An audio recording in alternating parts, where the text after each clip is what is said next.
नमस्कार। एक नए हफ्ते की शुरुआत और ग्लोबल बाजारों से पिछले हफ्ते और इंडियन मार्केट से भी एक रिकवरी मोड के बाद आज किस तरह के संकेत हैं?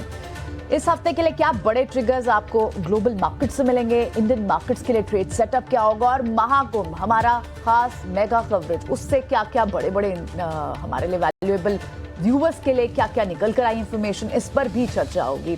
और साथ ही महाकुंभ में इनफैक्ट मेरे साथ इस वक्त अजय हैं मुंबई से, दिल्ली से अभिषेक है हमारे साथ। और अजय काफी दिनों की छुट्टी के बाद वापस आ गए हैं। अजय, आप देखिए यहाँ नहीं थे, कितनी सारी इंपॉर्टेंट चीजें हुई। जहाँ मैंने देखा इनफैक्ट इस बीते शनिवार और रविवार को हमने निवेश महाकुंभ जो ईटी नाउ स्वदेश बनाया है वो बहुत टाइमली है। मैं आपको बता दूं, अगर आप और हम और अभिषेक और जितने भी लोग मार्केट को ट्रैक करते हैं, इस बात को देख के बहुत ज्यादा अचंभा होता है कि बड़ा शैलो करेक्शन आ रहा है साहब। हाँ। एक ठीक से करेक्शन आया भी नहीं और पलट गया बाजार। वो रीजन उसका ये है कि म्यूचुअल फंड एक थर्ड पिलर बाजार का बन चुका है। हाँ। रिटेल इन्वेस्टर जाग उठा है और यही ज्ञान और ये जो एक चिंगारी लगी है अभी, उसको एक बहुत बड़ा जलजला बनाने के लिए ईटी नाउ स्वदेश लगा रहता है।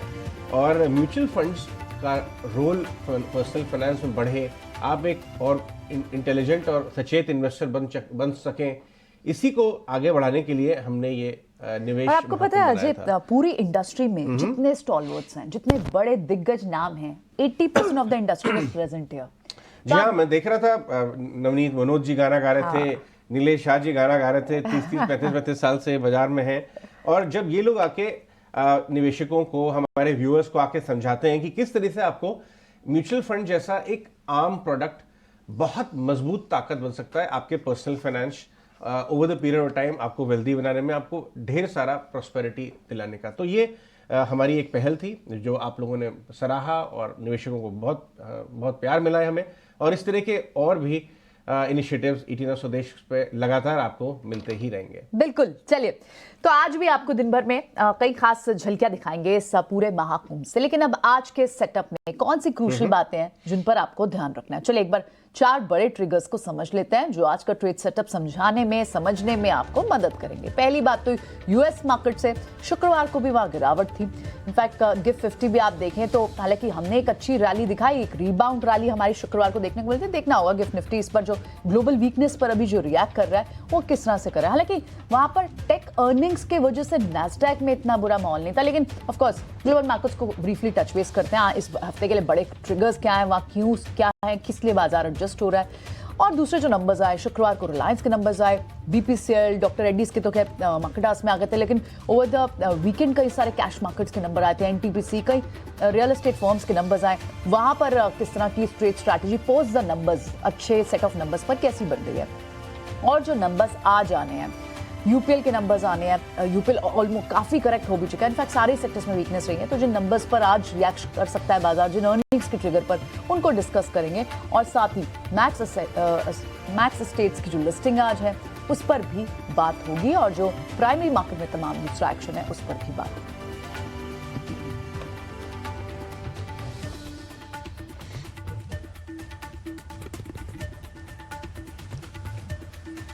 तो बाजार के लिए 4 बड़े संकेत, लेकिन एक बड़ा संकेत कहीं मूड को लिफ्ट करने वाला वो आया है लखनऊ से। जी हाँ, कहते हैं जरा मुस्कुराइए आप लखनऊ में। और कल बुमराह ने, शमी ने पूरी जनता को जो वहां पर मैच देखने पहुंची थी उनको मौका दिया। और पूरे भारत में, पूरी दुनिया में जो क्रिकेट के लवर्स थे उनको भी मौका मिला। एक जबरदस्त जीत, लो स्कोरिंग मैच में 229 रन जब टीम इंडिया ने बनाए तो कहीं थोड़ी चिंताएं थी कि क्या पता ये अचीवेबल है या नहीं है। लेकिन सुपर कॉन्फिडेंट इंडिया और अंडर कॉन्फिडेंट इंग्लैंड के बीच मुकाबला था ये। और भारत ने 5 लगातार जीत की थी चेज करते हुए। कल पहली बार बैटिंग कर रही थी और उसके बाद बॉलर्स का टेस्ट था और उस पर हमारे सभी के सभी बॉलर्स बिल्कुल खरे उतरे। शमी के शानदार 4 विकेट, बुमराह के 3 विकेट और स्पिनर्स का भी बड़ा अच्छा प्रदर्शन रहा। अजय, आप तो लखनऊ से ही हैं, इस निश्चित तौर पर इस मैच पर नजर रही होगी, आपके फैमिली के कुछ लोग भी देखने गए होंगे। आपके क्या कमेंट्स रहे और किस तरह से आप देख रहे हैं इसको? जी हाँ अभिषेक, काफी रोमांचक मैच था। इनफैक्ट मैं देख रहा था कल शाम को, मेरी फैमिली मेंबर्स तो नहीं लेकिन मेरे ढेर सारे क्लासमेट्स, कॉलेज के, स्कूल के दोस्त और हम लोग का जो फैमिली, जो हमारा स्कूल का व्हाट्सएप ग्रुप है उस पर लाइव कमेंट्री चल रही थी। लेकिन देखिए कल का जो ये मैच है ना, इसमें बाजार के लिए भी एक सीख है अभिषेक। अगर आप ध्यान दें कई बार क्या होता है, हम सब क्रिकेट लवर्स जो है वो बैट्समैन के ऊपर बहुत ज्यादा फोकस करते हैं, प्रेशर भी बैट्समैन पे ज्यादा बना होता है, और बैट्समैन को ज्यादातर स्कोर्स को जो आपने बढ़िया स्कोर बनाए, पहली सेंचुरी कब बनी, उस पर इतना फोकस होता है कि हम बॉलर्स को इतना तवज्जो नहीं दे पाते हैं। बाजार में भी अगर आप देखिए कि गेंस कितने बन रहे हैं, आपके रिटर्न कितनी जल्दी आ रहे हैं, उसके ऊपर आपका पूरा फोकस होता है बुल मार्केट में। लेकिन बेयर मार्केट में आप पैसा गंवाए नहीं, इसके ऊपर बहुत कम फोकस होता है। तो कल का जो अगर आप मैच देखें तो उसमें बॉलर्स का रोल अपने आप तरीके से निकल के आया, ये बहुत खास बात थी, मुझे बहुत अच्छी लगी। और इसी तरीके से इस समय जो बेरिश फेज चल रहा है बाजार में, अगर आप गलत स्टॉक्स के अंदर हैं, आपकी स्ट्रेटेजी गलत रही है, वो बॉलर्स के जैसा रोल है। आपको गंवाने नहीं है बेयर मार्केट में, आपका पैसा ज्यादा टूटना नहीं चाहिए, फोकस वो होना चाहिए। रन तो आप बनाते रहेंगे, जब जैसे ही पिच बदलेगी और बुल मार्केट वापस आएगा, फेज बदलेगा, तो आपका स्कोर तो ठीक हो जाएगा। लेकिन बेयर मार्केट में आपका रोल होना चाहिए कि आपका पैसा टूटे कम। और इस समय भी हमारा ईटी नाउ स्वदेश पे फोकस यही रहेगा, आपको बाजार का समझाएं। और क्रिकेट की तरह क्रिकेट और बाजार की बहुत सारी बारीकियां, बहुत सिमिलैरिटीज है। अभिषेक, आप इस बात से इत्तेफाक रखेंगे? बिल्कुल बिल्कुल अजय, बिल्कुल आपने सही समराइज किया। बहुत बहुत सिमिलैरिटीज हैं। कैसे आप कई बार एक बिखरते हैं प्रेशर में, और कैसे आप उस प्रेशर को कई बार हैंडल करते हैं, कैसे एक एक रन आप ले लेके अपने, कहते हैं ना कि रनों की फहरिस्त को लंबी करते चले जाते हैं। बाजार में वही फार्मूला कई बार काम करता है। कई बार अपनों स्लो खेलना होता है, एक एक रन छोटे छोटे पैसे जोड़ने पड़ते हैं। तो बिल्कुल ये थियरी काम करती है बाजार में भी। एक बार जरा ग्लोबल बाजारों की बात में अजय आपसे जानकारी ले लेते हैं, क्योंकि हम देख रहे हैं कि डाउ ऑलमोस्ट 7 महीने के निचले स्तर पर है। अगर हम S&P 500 को देखेंगे तो 52 वीक हाई से करीब 15% नीचे आके कारोबार कर रहा है। हालांकि कुछ चीजें फेवर में है। डॉलर इंडेक्स जो कि 5% के ऊपर गया था, वो 4.83% के आसपास है। क्रूड 90 के आसपास है। तो आपको लगता है कि ग्लोबल कहीं न कहीं जो पिक्चर है अभी वो आज के लिए कम से कम फेवरेबल है? हालांकि नजर यूएस फेड पर होगी, 1 नवंबर को पॉलिसी आएगी वहां पर। शॉर्ट टर्म में अगर देखें अभिषेक, तो ग्लोबल मार्केट से बहुत मिक्स्ड सेंस आ रहा है। एक बात तो ये कि फेड जो बहुत कड़ा रुख अपनाए हुए था, हायर फॉर लॉन्गर की बात भी बहुत क्लियरली फेड कर चुका है टेबल पे कि बाजार बहुत ज्यादा तैयार ना हो जाए कि रेट कट आने वाले हैं। रेट अभी हाइक भले ही ना हो लेकिन बने रहेंगे, वो सब अगर हम देखें तो उसमें कोई तब्दीली नहीं हुई है। लेकिन यूएस मार्केट्स करेक्ट हो गया है। यूएस यील्ड्स भी अगर आप देखें तो शुक्रवार को थोड़ा घटी है।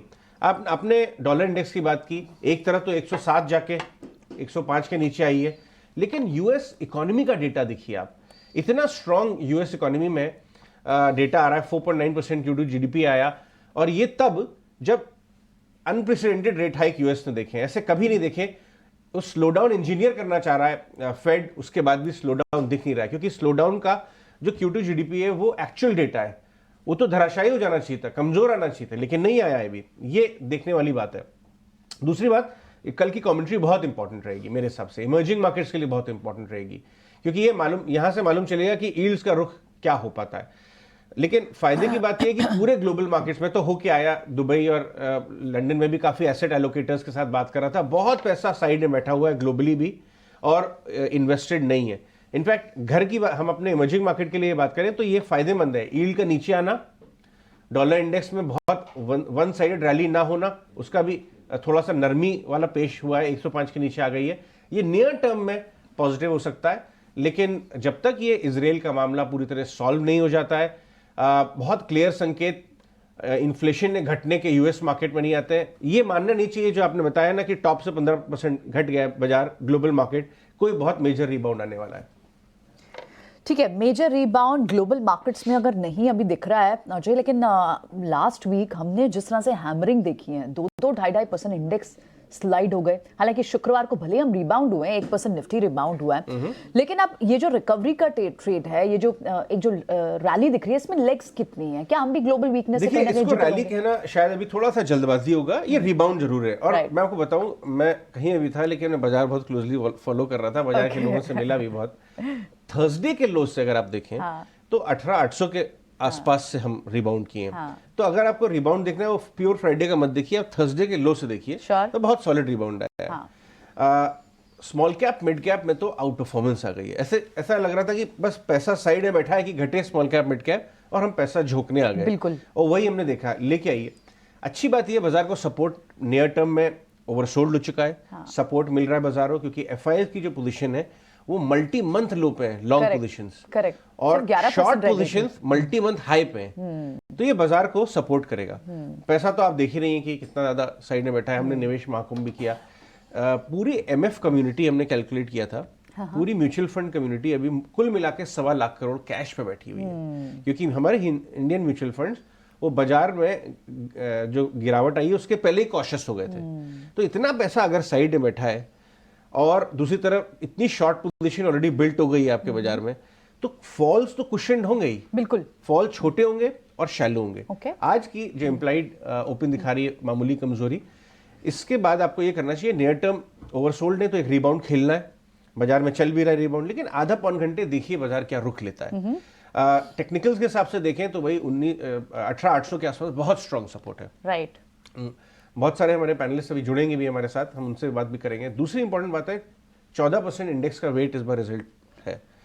रिलायंस का रिजल्ट फ्राइडे को आके चुका है, मिला जुला था, मुझे लगता नहीं स्टॉक पे बहुत बड़ा रिएक्शन आएगा उससे। और स्टॉक घटा हुआ है, शुक्रवार को 1.5% नीचे से रिबाउंड किया था, बट ऐसे 2200 समथिंग पे अटका हुआ है, 2800 हुआ करता था। एचडीएफसी बैंक, बड़े अगर रिजल्ट देखें तो यूपीएल, हीरो मोटो, एल&टी, तमाम दुनिया भर के स्टॉक्स हैं। तो इस हफ्ते हमें देखना होगा, एक तरफ तो रिजल्ट्स, दूसरी तरफ एफओएमसी, नियर टर्म में ओवरसोल्ड, और कैश जो है वो स्मॉल कैप मिड कैप में लगातार आ रहा है। तो नियर टर्म ओवरसोल्ड है, इसलिए खेल सकते हैं आप रिबाउंड, लेकिन क्या ये आप मजबूती से कह सकते हैं कि हम बॉटम बन गया है? ये थोड़ी जल्दबाजी होगी। पहला हाफ ऑफ द सेशन में ज्यादा क्लैरिटी मिल सकती है। हमारे साथ हमारे शानदार पैनलिस्ट भी जुड़ चुके हैं और एग्जैक्टली यही सवाल हम आगे लेके चलेंगे। मितेश पांचाल, सोनी पटनायक हमारे साथ जुड़ चुके हैं, और हमारे साथ और भी पैनलिस्ट कुणाल भी आएंगे, जुड़ेंगे। मितेश, सोनी, आपका स्वागत है, गुड मॉर्निंग, शुक्रिया जुड़ने के लिए। मितेश, मैं आपसे जानना चाहूंगा, आप सिस्टम्स देख रहे होंगे, वीकेंड में तो आप काफी डीप डाइव करते ही हैं, क्या अभी मजबूती से कहना उचित होगा कि एक बॉटम बन गया बाजार में, या नियर टर्म शायद रिबाउंड हो, लेकिन एब्सोल्यूट बॉटम बना है या नहीं, इसमें क्लैरिटी नहीं आ रही है? आप किस तरफ ट्रेड करेंगे आज इंडेक्स और बैंक निफ्टी को? गुड मॉर्निंग अजय जी, गुड मॉर्निंग प्रियंका जी, अभिषेक जी और पैनलिस्ट। देखिए, ये डेफिनेटली कहना डिफिकल्ट है, और वो कहना भी नहीं चाहिए कि बॉटम पूरा बन गया है, बिकॉज जो हमने फ्राइडे को देखा एक रिबाउंड था। So let us wait for the dust to settle. लेकिन सबसे ज्यादा इंपॉर्टेंट चीज जो हमने वीकेंड के ऊपर ऑब्जर्व की, और जो सिस्टम और मेथड बता रहा है, वो ये है कि अभी पूरा जो फोकस है वो रहना चाहिए सेक्टोरल इंडाइसिस के ऊपर, क्योंकि करेक्शन आने के बाद हेडलाइन इंडेक्स को सब्स्टिट्यूट करेगा सेक्टोरल इंडाइसिस, और उसमें हमारे हिसाब से रियलिटी इंडेक्स जो है वो सबसे पहले रिबाउंड करेगा। तो हमारा पूरा फोकस जो है वो सेक्टर्स के ऊपर है कि ये जो करेक्शन आया है उसमें रीबैलेंसिंग कहाँ पे हुई है और कौन सा सेक्टर अभी बहुत तेजी से आगे भागेगा। तो डेफिनेटली ये कहना डिफिकल्ट है और एडवाइजेबल भी नहीं है कि हमने इंडेक्स के अंदर एक बॉटम फॉर्म कर दिया है। जैसे आपने बोला 18,800 एक स्ट्रॉन्ग बॉटम है, अग्रीड, लेकिन अगर कल को कुछ ज्यादा खराब न्यूज आए तो वो भी वैलिड। लेकिन सेक्टोरल इंडाइसिस का रोल यहाँ पे क्या है और कैसे वो पॉइज्ड होगी अगले 3 से 4 महीने में, तो वहां पे अजय जी बहुत स्ट्रॉन्ग क्लियरिटी आ रही है हमारे हिसाब से। तो हमारा फोकस ये है। दूसरा, अगर यहाँ से बाजार और गिरता है फॉर एन एग्जांपल, तो between Nifty and bank Nifty कहाँ पे आपको एक स्ट्रॉन्ग स्ट्रेंथ मिलेगी या कौन से इंडेक्स ज्यादा नहीं गिरेगी। तो हमारे हिसाब से अगर आप प्राइवेट बैंक्स देखो तो सभी private banks right from HDFC bank से लेके axis, ICICI, Kotak Mahindra bank, सब जो बैंक है वो अपने ओवरसोल्ड टेरिटरी में ट्रेड कर रहे हैं। तो अगर करेक्शन आता है यहां से भी तो प्रोबेबली बैंक निफ्टी के अंदर कम करेक्शन आएगा एज कंपेयर टू निफ्टी। तो हमारा दूसरा रुझान ये है कि आज की भी गिरावट में हम बैंक निफ्टी को एक्यूमुलेट करने की सलाह देंगे एज कंपेयर टू निफ्टी। ये जो है नीचे की तरफ गिरावट है, ये बैंक से लीड कर रहे थे अच्छे रिजल्ट्स के बावजूद भी, लेकिन अब वो नियर टर्म में ओवरसोल्ड से लग रहे हैं, शायद इसीलिए मितेश को भी बैंक निफ्टी पे ज्यादा मजबूती का बेट लेने का मूड बन रहा है। सोनी पटनायक भी हमारे साथ जुड़ी हैं, हमारे साथ प्रशांत सावंत भी जुड़ेंगे। सोनी, ये बताइए आपके ट्रेडिंग आइडियाज क्या है इस समय ऐसे बाजार में? Good morning Ajay ji, Abhishek ji, Priyanka ji and panelist, सारे दर्शकों को भी।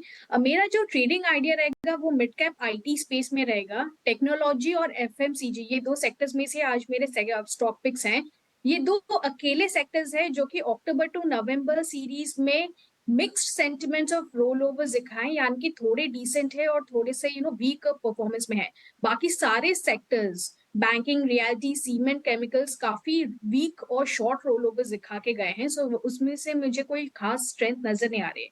सो इसलिए पहला स्टॉक मेरा रहेगा परसिस्टेंट में। परसिस्टेंट में फ्राइडे में हमने 21% का लॉन्ग बिल्टअप पोजीशंस देखा है। सो परसिस्टेंट यहाँ से बाय करने की सलाह रहेगी। अगर छोटा सा डिप मिलता है अराउंड 6050 6030, तो वो काफी बेहतर रेंज रहेगा बाय करने के लिए। बहुत ही स्ट्रॉन्ग सपोर्ट बन गया है 5900 पे, तो 5900 का आप स्टॉप लॉस लगा सकते हैं और ऊपर का टारगेट रहेगा 6300। जो मेरा दूसरा पिक है वो है टाटा कंज्यूमर। टाटा कंज्यूमर मेरे ख्याल से थोड़ा कंसोलिडेट कर रहा है इन रेंज ऑफ 860 टू लेके 920, और मार्केट के चॉपीनेस में भी वो इसी रेंज पे घूम रहा था, तो ज्यादा गिरावट नजर नहीं आई है। इनफैक्ट फ्राइडे क्लोजिंग जाते जाते 900 के आसपास ही क्लोज देके गया है, और कॉल राइटिंग में भी इसमें अनबाइंडिंग नजर आई है एट 900 एंड 910 कॉल पे। सो टाटा कंज्यूमर भी बाय कर सकते हैं। स्मॉल स्टॉप लॉस ऑफ 878 और टारगेट्स रहेंगे 930 के। ठीक है, तो सोनी जी की तरफ से दो शेयर, दोनों खरीदारी वाले, परसिस्टेंट और टाटा कंज्यूमर। मितेश जी, आपके लिस्ट में कौन से शेयर हैं? क्या आपके पास भी तेजी वाले सौदे हैं या फिर कॉम्बो है लॉन्ग शॉर्ट का?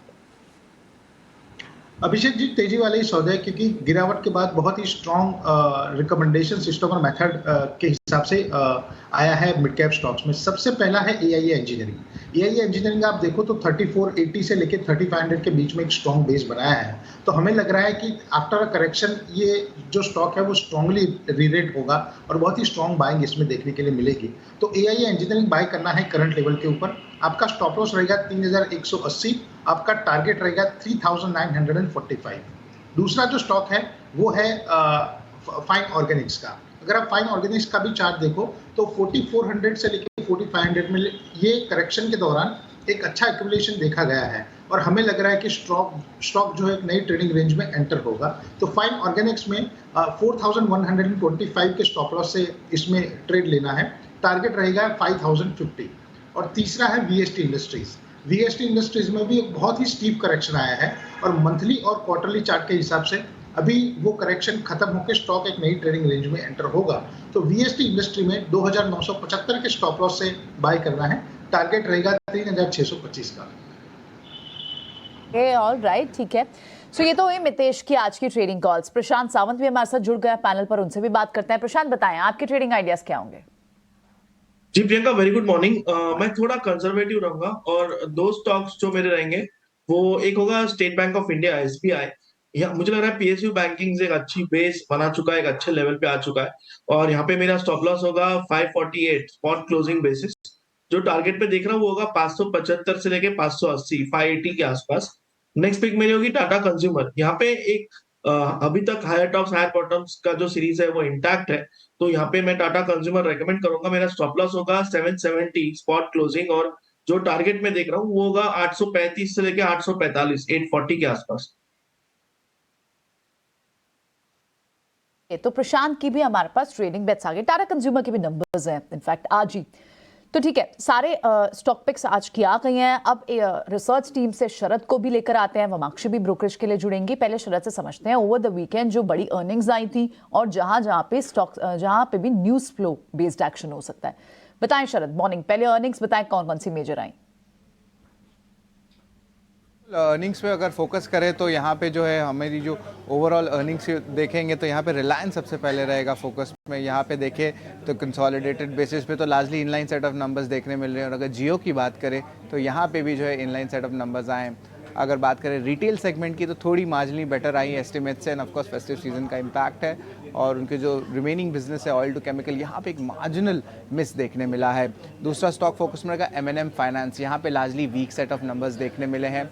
आप नेट इंटरेस्ट इनकम ले लीजिए, पैट ले लीजिए या प्रोविजंस, यहाँ पे वो नंबर्स जो है एनालिस्ट एस्टिमेट से कम आए हैं, हालांकि जो एसेट क्वालिटी है वो स्टेबल है।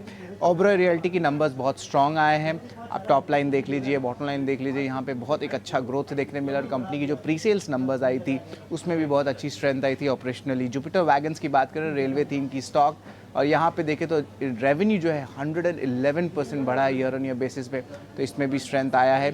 CDSL की बात करें तो यहाँ पे एक इंपॉर्टेंट रब ऑफ इफेक्ट जो इंक्रीजिंग अकाउंट्स और डीमैट अकाउंट्स में देखने मिल रहा है।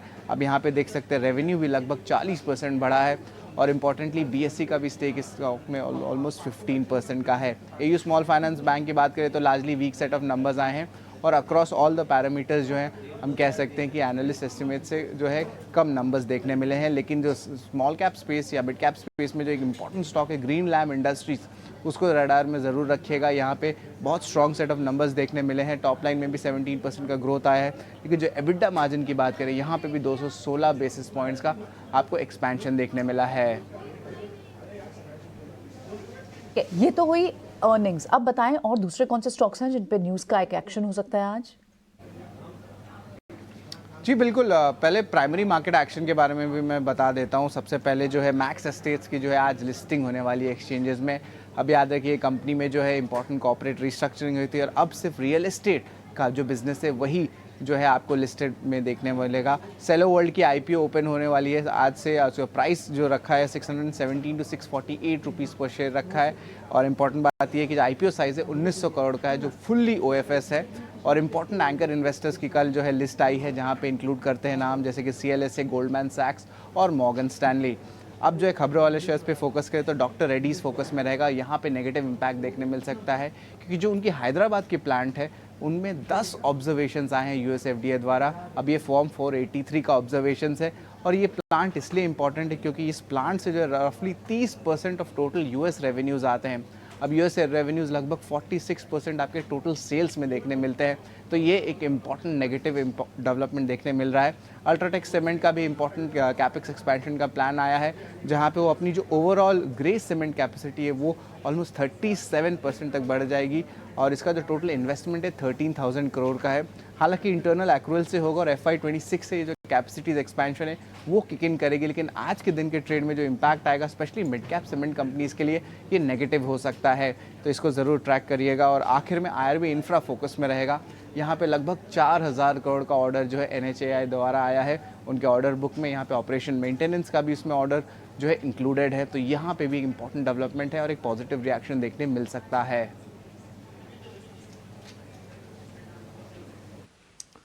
ठीक है, तो ये तमाम खबरें और ये तमाम जो बड़े नतीजे हैं रिलायंस की समेत ये फोकस में रहेंगे। इस पर एक्सपर्ट्स का व्यू भी लेंगे, लेकिन AU स्मॉल फाइनेंस बैंक आज खास तौर पर फोकस में रहेगा, क्योंकि फिनकेयर स्मॉल फाइनेंस बैंक का अधिग्रहण कर लिया है। और यह अधिग्रहण हालांकि कई सारे अभी मंजूरी लेनी बाकी है, लेकिन निश्चित तौर पर दक्षिण भारत में कंपनी के लिए काफी अच्छी साबित होंगी, क्योंकि ऑलरेडी 21 राज्यों में प्रेजेंस है AU स्मॉल फाइनेंस बैंक की। सेंट्रल इंडिया में, वेस्टर्न इंडिया में, नॉर्दर्न इंडिया में, लेकिन दक्षिण में जिसकी फिनकेयर की अच्छी प्रेजेंस है, तेलंगाना में, आंध्र प्रदेश में, कर्नाटका में, तमिलनाडु में, इन जगहों पर AU स्मॉल फाइनेंस बैंक के लिए अच्छे मौके बन जाएंगे। अजय, आप किस तरह से देख रहे हैं इस एक्विजिशन को? ये AU स्मॉल फाइनेंस बैंक में दो चार बातें बहुत इंपॉर्टेंट देखने लायक हैं। अभिषेक, ये इंपॉर्टेंट स्टॉक है, बाजार इसको बहुत पसंद करता है।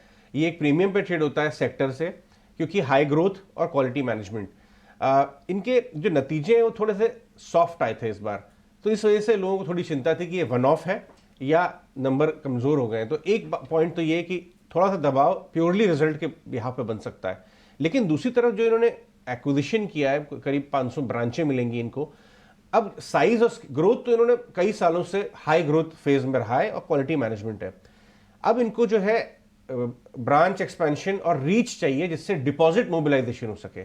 और साउथ में ये अपॉर्चुनिटी, इनको ये गैप दिख रहा था, जिसकी वजह से इन्होंने ये एक्विजिशन किया। एक खास बात मैं बता दूं कि इन्होंने ये शेयर स्वैप के बदले में एक्विजिशन किया है, कैश से नहीं। ये बहुत इंपॉर्टेंट काम किया इन्होंने, क्योंकि बाजार को ये बात पसंद आएगी। करीब करीब 3 to 4 time price to book पर ये ट्रेड करता है, डिपेंडिंग ऑन क्या बुक आप पकड़ के चल रहे हैं। प्रीमियम रहा है, तो ये इमीडिएट, क्योंकि ये शेयर स्वैप डील है, ये इनके लिए इमीडिएट फायदेमंद हो सकती है, एक्रेटिव हो सकती है। तो इनको ज्यादा टॉप डॉलर पे नहीं करना पड़ा है। इनका शेयर जो प्रीमियम पे ट्रेड करता है उसके बदले में इन्होंने ये एक्विजिशन किया, जो बहुत महंगा नहीं दिखाई दे रहा है। 2.8 टाइम प्राइस टू बुक पे खरीद रहे हैं स्मॉल फाइनेंस बैंक को, तो ये एक फायदेमंद बात है। अब देखना ये है कि बाजार इस एक्विजिशन को ज़्यादा तवज्जो देता है या सॉफ्ट नंबर्स पे। करीब 8:30 बज रहे हैं, 8:30 बजे मैनेजमेंट की कमेंट्री भी आना शुरू हो जाएगी क्योंकि एक कॉन कॉल मैनेजमेंट कर रहा है जिसके हम टेकअवेज आपको लेके आएंगे। तो ये स्टॉक फोकस में रहने वाला है इन दो वजह से, फायदेमंद है और महंगा नहीं खरीदा है। दूसरी तरफ नंबर्स सॉफ्ट है। अविनाश गोरखशकार भी हमारे साथ हैं। इनफैक्ट मैं अविनाश के साथ एयू पे ही बात करना चाहूंगा। अविनाश गुड मॉर्निंग, आपका भी स्वागत है पैनल में। एक तरफ थोड़े सॉफ्ट नतीजे, दूसरी तरफ पसंदीदा स्टॉक गिरावट पे इसमें बाइंग आती है, और अब इन्होंने एक्विजिशन किया है जो बहुत महंगा नजर नहीं आ रहा है। इनफैक्ट शेयर स्वैप में तो और फायदेमंद हो सकता है। आप कैसे देखेंगे, कैसे का रिएक्शन आ सकता है? इनके लिए फायदेमंद है, ये लेना चाहिए? Good morning Ajay. देखिए, मुझे लग रहा है कि नंबर्स तो वैसे भी मार्केट ने थोड़ा बहुत अंदाजा लगाया है कि नंबर्स कोई स्ट्रॉन्ग आएंगे नहीं, थोड़े सॉफ्ट आएंगे। लेकिन ये जो एक्विजिशन आया है, आपने भी सही कहा कि जो एक्विजिशन कॉस्ट है और जो शेयर स्वैप डील है, वो मुझे लग रहा है कि आने वाले साल में डेफिनेटली इनको इनके डिपॉजिट मोबिलाइजेशन में काफी मदद करेगी। इनके लिए सबसे बड़ा चैलेंज अभी डिपॉजिट मोबिलाइजेशन है और लो कॉस्ट डिपॉजिट्स है। तो ये जो साउथ का एक्विजिशन है अजय, मुझे लग रहा है कि डेफिनेटली अच्छी तरह से प्ले आउट होना चाहिए। मेरे ख्याल से मैनेजमेंट किस प्रकार की कमेंट्री देती है कि कितना डिपॉजिट बेस और कितना ग्रोथ साउथ मार्केट से ये रिकॉर्ड कर सकते हैं और कितना इसको कैपिटलाइज कर सकते हैं, और ब्रॉडली जो टाइमलाइंस ये देंगे, इसके ऊपर मार्केट की नजरें रहेंगी। बट डेफिनेटली मुझे नहीं लगता है कि शेयर रिजल्ट्स के बाद गिरेगा। I think the main focus will be on the acquisition, क्योंकि काफी बड़ा एक्विजिशन है। 500 ब्रांचेस का एक्विजिशन होना, ये in itself is a good positive development. I think we will have to wait for numbers, but definitely stock थोड़ा सा मेरे ख्याल से कंसोलिडेट होगा। कोई बड़ी गिरावट आज के रिजल्ट के बाद आएगी नहीं, बट हाँ, अगर पॉजिटिव कमेंट्री आती है on the acquisition, then definitely markets में एक थोड़ा सा एक मीडियम टर्म में उछाल दिख सकता है। बट नंबर्स आने के लिए शायद आपको दिसंबर के लिए वेट करना। यू स्मॉल फाइनेंस बैंक के इस मर्जर की, लेकिन अब बढ़ते हैं आगे और कुछ रिपोर्ट्स को भी लेकर आते हैं जो वमाक्षी हमारे लिए ब्रोकिंग हाउस की रिपोर्ट्स लेकर आई हैं। जो नंबर्स आए, रिलायंस पर कई सारी रिपोर्ट्स हैं, डॉक्टर रेड्डीज पर रिपोर्ट्स हैं। बताइए वमाक्षी, कहाँ से आपने रिपोर्ट्स कंपाइल की हैं? जी बिल्कुल, शुरुआत करते हैं हम रिलायंस इंडस्ट्रीज़ के साथ। हम देख रहे हैं कि कंपनी के नतीजों के बाद ब्रोकरेज की तरफ से रिपोर्ट आ रही है और ये हाईलाइट कर रहा है कि Q2 के नतीजे लार्जली इन लाइन रहे हैं। हेल्दी ग्रोथ नजर आ रही है सारे ही सेगमेंट्स में। और अगर नतीजों की बात करें तो स्पेसिफिकली रिटेल सेगमेंट में अनुमान से मजबूत, जियो के नंबर्स इन लाइन रहे हैं, मगर O2C सेगमेंट में एक मिस कंपनी ने पोस्ट किया है। नेट डेट ज़रूर मॉडरेट हुआ है, मगर फ्री कैश फ्लो अभी भी नेगेटिव नजर आ रहा है, मगर ओवरऑल रिस्क रिवॉर्ड ब्रोकरेज को काफ़ी फेवरेबल नजर आ रहा है। और इसी के चलते मैक्वायरी ने रिलायंस पर अपनी राय को अपग्रेड कर न्यूट्रल की राय दी है, अपना टारगेट प्राइस भी बढ़ाया है। जेफरीज और नोमिरा की तरफ से हालांकि खरीदारी की राय उन्होंने अपनी बरकरार रखी है।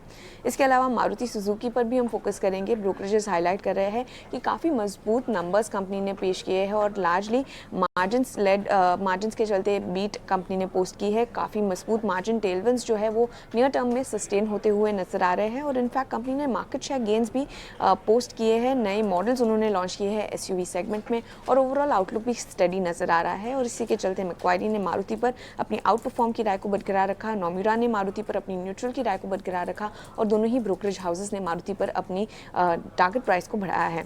SBI लाइफ पर नोमिरा का कहना है कि ऑल राउंड परफॉर्मेंस कंपनी ने पोस्ट किया है। ग्रोथ जो ग्रुप प्रोटेक्शन में नजर आई और ग्रुप सेविंग्स में वो काफ़ी मजबूत थी और ओवरऑल इसी के चलते नोमिरा ने SBI लाइफ पर अपनी खरीदारी की राय को बरकरार रखा है। सिप्ला पर जेफरीज का कहना है कि लोअर ऑपरेटिंग एक्सपेंसेस के चलते Q2 में अनुमान के मजबूत कंपनी ने नंबर्स पेश किए हैं। EBITDA मार्जिन गाइडेंस भी कंपनी ने ईयर के लिए बढ़ाई है, मगर ओवरऑल रीसेंट रैली के बाद पोटेंशियल अपसाइड थोड़ा सा लिमिटेड नजर आ रहा है और इसी के चलते जेफरीज ने अपनी राय को खरीदारी की राय से डाउनग्रेड कर होल्ड की राय दी है। अल्ट्राटेक पर CLSA का कहना है कि फेज 3 एक्सपेंशन प्लान्स जो अनाउंस किए हैं कंपनी में वो लोअर केपेक्स पर टन पर अनाउंस किए हैं। केपेक्स जरूर long runway for growth provide करता है, मगर ओवरऑल ये ओवरहैंग रह सकता है इंडस्ट्री यूटिलाइजेशन के लिए और इसका इम्पैक्ट शायद प्रॉफिटेबिलिटी पर आ सकता है। मगर इसके बावजूद CLSA ने अल्ट्राटेक पर अपनी आउट परफॉर्म की राय को बरकरार रखा है। वोडाफोन आइडिया पर CLSA का कहना है कि Q2 के रेवेन्यू और EBITDA अनुमान से कमजोर आए हैं। ARPU में इंक्रीज नजर आया है, मगर सब्सक्राइबर लॉसेस कंपनी के लिए अभी भी भी जारी है, जिसके चलते उनकी तरफ से बिकवाली की राय आ रही है। आवास फाइनेंसियर्स पर जेफरीज का कहना है कि मॉडेस्ट डिस्बर्समेंट ग्रोथ नजर आई है, मगर मार्जिन फ्रंट पर थोड़ा सा दबाव नजर आया है और वैल्यूएशन अपने पीयर के मुकाबले डिस्काउंट पर है, जिसके चलते जेफरीज ने आवास फाइनेंसियर्स पर खरीदारी की राय दी है। होम फर्स्ट पर जेफरीज का कहना है डिस्बर्समेंट ग्रोथ जरूर मजबूत रही, मगर मार्जिन प्रेशर जरूर नजर आए, मगर इसके बावजूद अफोर्डेबल हाउसिंग फाइनेंस में होम फर्स्ट जेफरीज की टॉप पिक में से एक है और इसी के चलते खरीदारी की राय उन्होंने बरकरार रखी है। और आखिर में फोकस करेंगे एनटीपीसी पर। जेफरीज का कहना है कि क्वार्टर टू के प्रॉफिट्स अनुमान से मजबूत कंपनी ने रिपोर्ट किए हैं, अर्निंग्स विजिबिलिटी सुधर रही है और इसी के चलते जेफरीज ने खरीदारी की राय को बरकरार रखा है, टारगेट प्राइस 300 रुपये के साथ। शुक्रिया वामाक्षी। तो ये तमाम रिपोर्ट्स जिनके दम पर आज शेयरों में एक्शन जरूर दिखेगा, लेकिन शुरुआत रिलायंस से करना चाहेंगे और अविनाश जी आपसे इस पर राय लेंगे। नतीजों से पहले हमने देखा कि स्ट्रॉन्ग मोमेंटम बना था शुक्रवार को, मुनाफे में 9%, आय में 10% की ग्रोथ, जियो के सब्सक्राइबर एडिशन स्ट्रॉन्ग है, हालांकि आरपू उतनी तेजी से नहीं बढ़े हैं, लेकिन आप किस तरह से देख रहे हैं नतीजों को? और दूसरी चीज़ क्योंकि ब्रोकरेज इस पर थोड़े बुलिश हैं। जेफरीज की अगर हम बात करें तो 3000 के टारगेट्स हैं शेयर के लिए। कैसी चाल आप देख रहे हैं आज शेयर में? आई थिंक पहली बात तो अभिषेक देखिए नंबर्स इनलाइन आ गए हैं, इसमें कोई बड़ा नेगेटिव सरप्राइज नहीं है। आई थिंक जो एक्सपेक्टेशन थी कि टेलीकॉम और रिटेल बिजनेस से ग्रोथ आएगा वैसे ही दिख रहा है। मेरे ख्याल से देखिए आरपू पे थोड़ा सा डिसअपॉइंटमेंट है क्योंकि जितना एक्सपेक्टेशन था उतना आरपू बड़ा नहीं है, बट मेरे ख्याल से जिस प्रकार का ग्रोथ सेकंड हाफ में आएगा स्पेसिफिकली टेलीकॉम और रिटेल बिजनेस के लिए मार्केट्स काफी पॉजिटिव है। प्लस रिलायंस का ऑयल एंड गैस बिजनेस में तो जो भी क्रूड के प्राइसेस होते हैं वो पास थ्रू होते हैं, तो इनके लिए इतना कोई दिक्कत की बात नहीं रहेगी। मेरे ख्याल से कहीं ना कहीं मार्केट उम्मीद लगा रहा है कि शायद टेलीकॉम या रिटेल बिजनेस पे कोई कॉर्पोरेट अनाउंसमेंट हो, क्योंकि काफी लंबे समय से वैल्यू अनलॉकिंग की बातें हो रही है।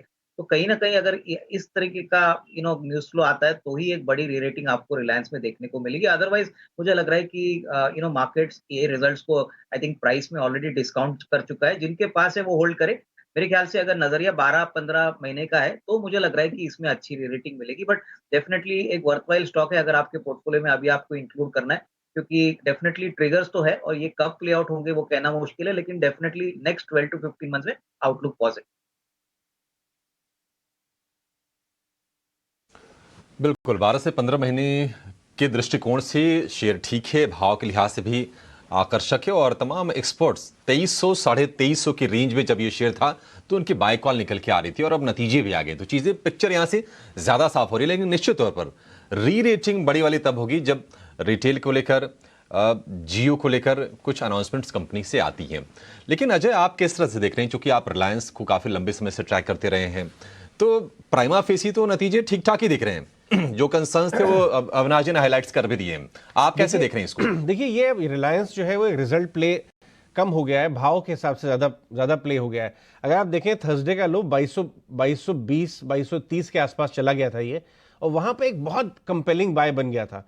और अगर आप फ्राइडे का रिबाउंड देखें तो बहुत तेजी से रिबाउंड इसके अंदर भाव के हिसाब से काम करने का रिलायंस में, क्योंकि आप देखें कि सारे जो ट्रिगर्स अविनाश जी बता रहे थे काफी हद तक जैसे उन्होंने कहा प्राइस इन हो गए थे।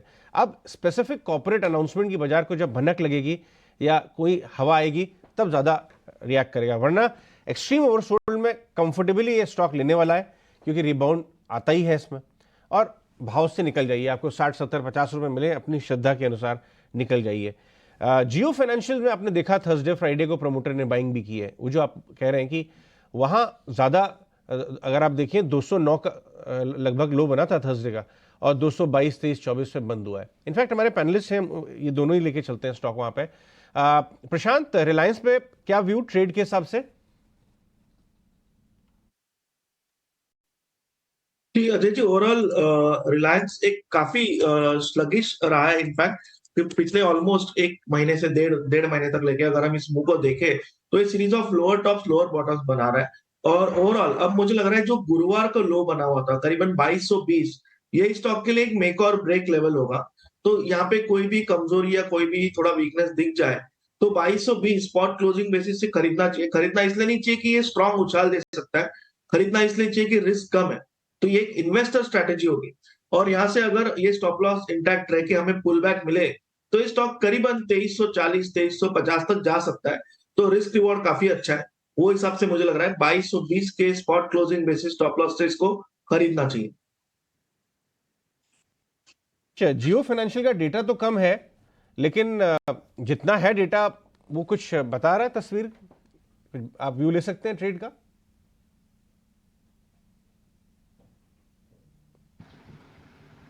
मितेश।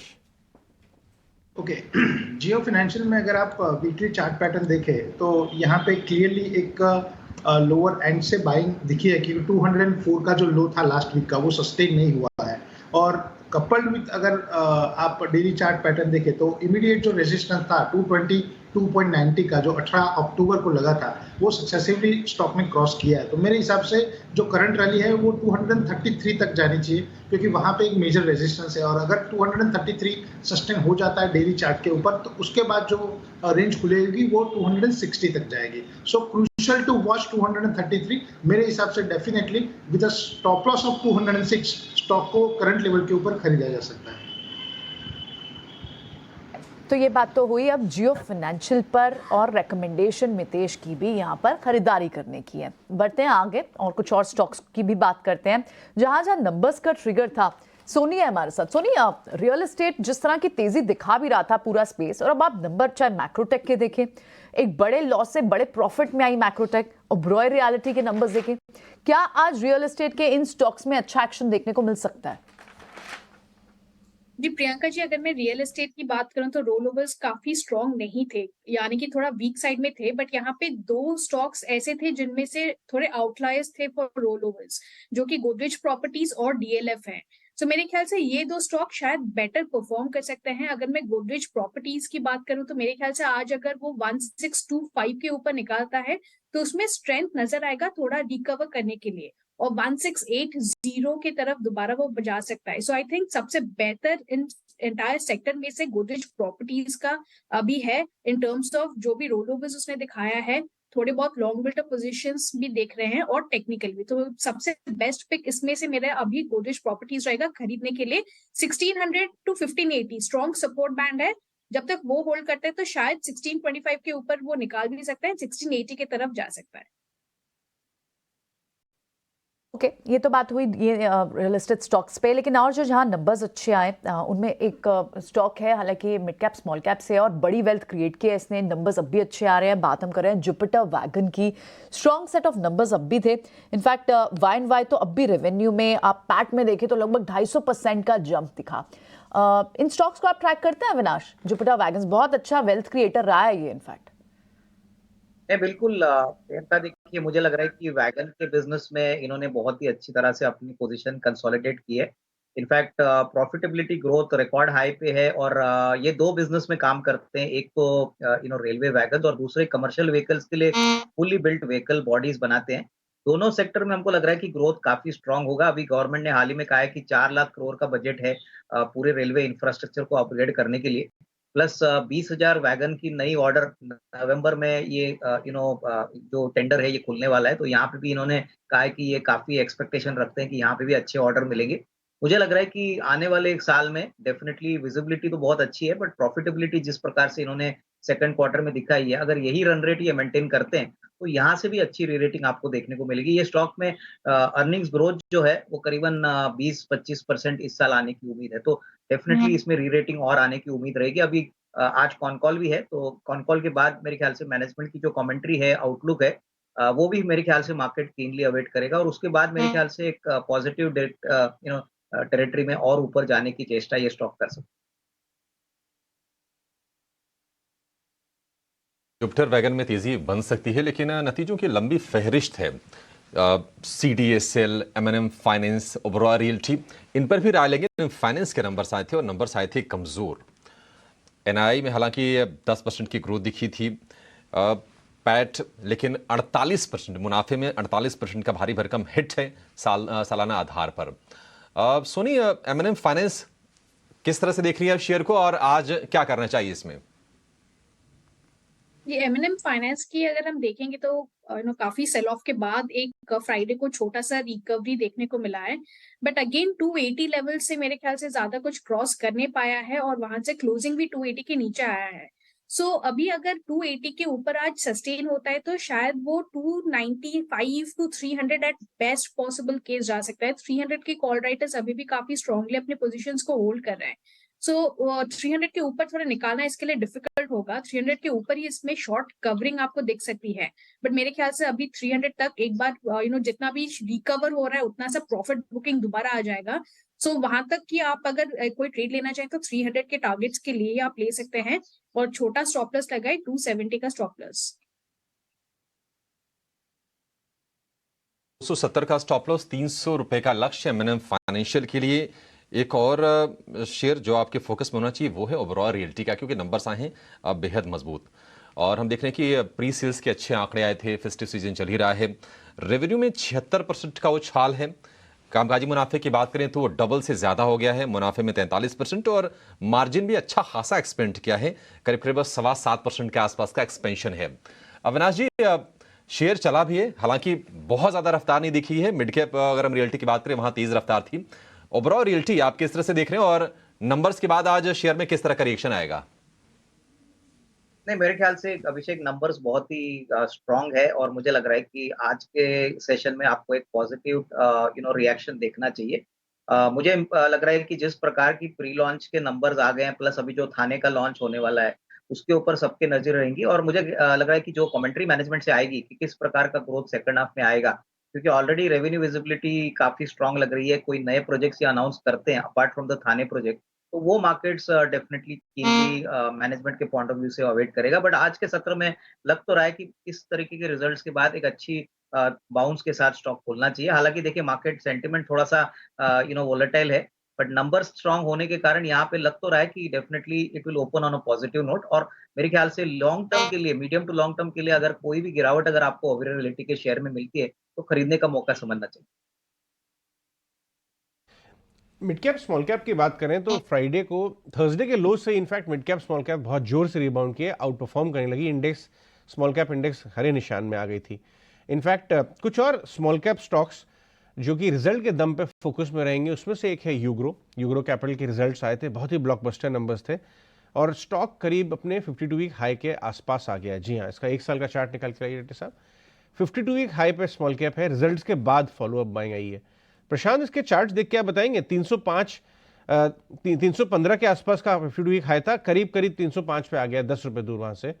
क्या ये वापस से वो क्रॉस कर सकता है लेवल? यहाँ पे अजय जी, अगर मैं एक हायर टाइम फ्रेम यानी मंथली चार्ट पे जाऊं तो मुझे दिख रहा है कि एक बहुत बड़े रेजिस्टेंस पे, फर्स्ट थिंग। दूसरी बात कि डेली चार्ट पे भी एक शुक्रवार को जो प्राइस एक्शन हुआ वो एक इमोशनल गैप अप था।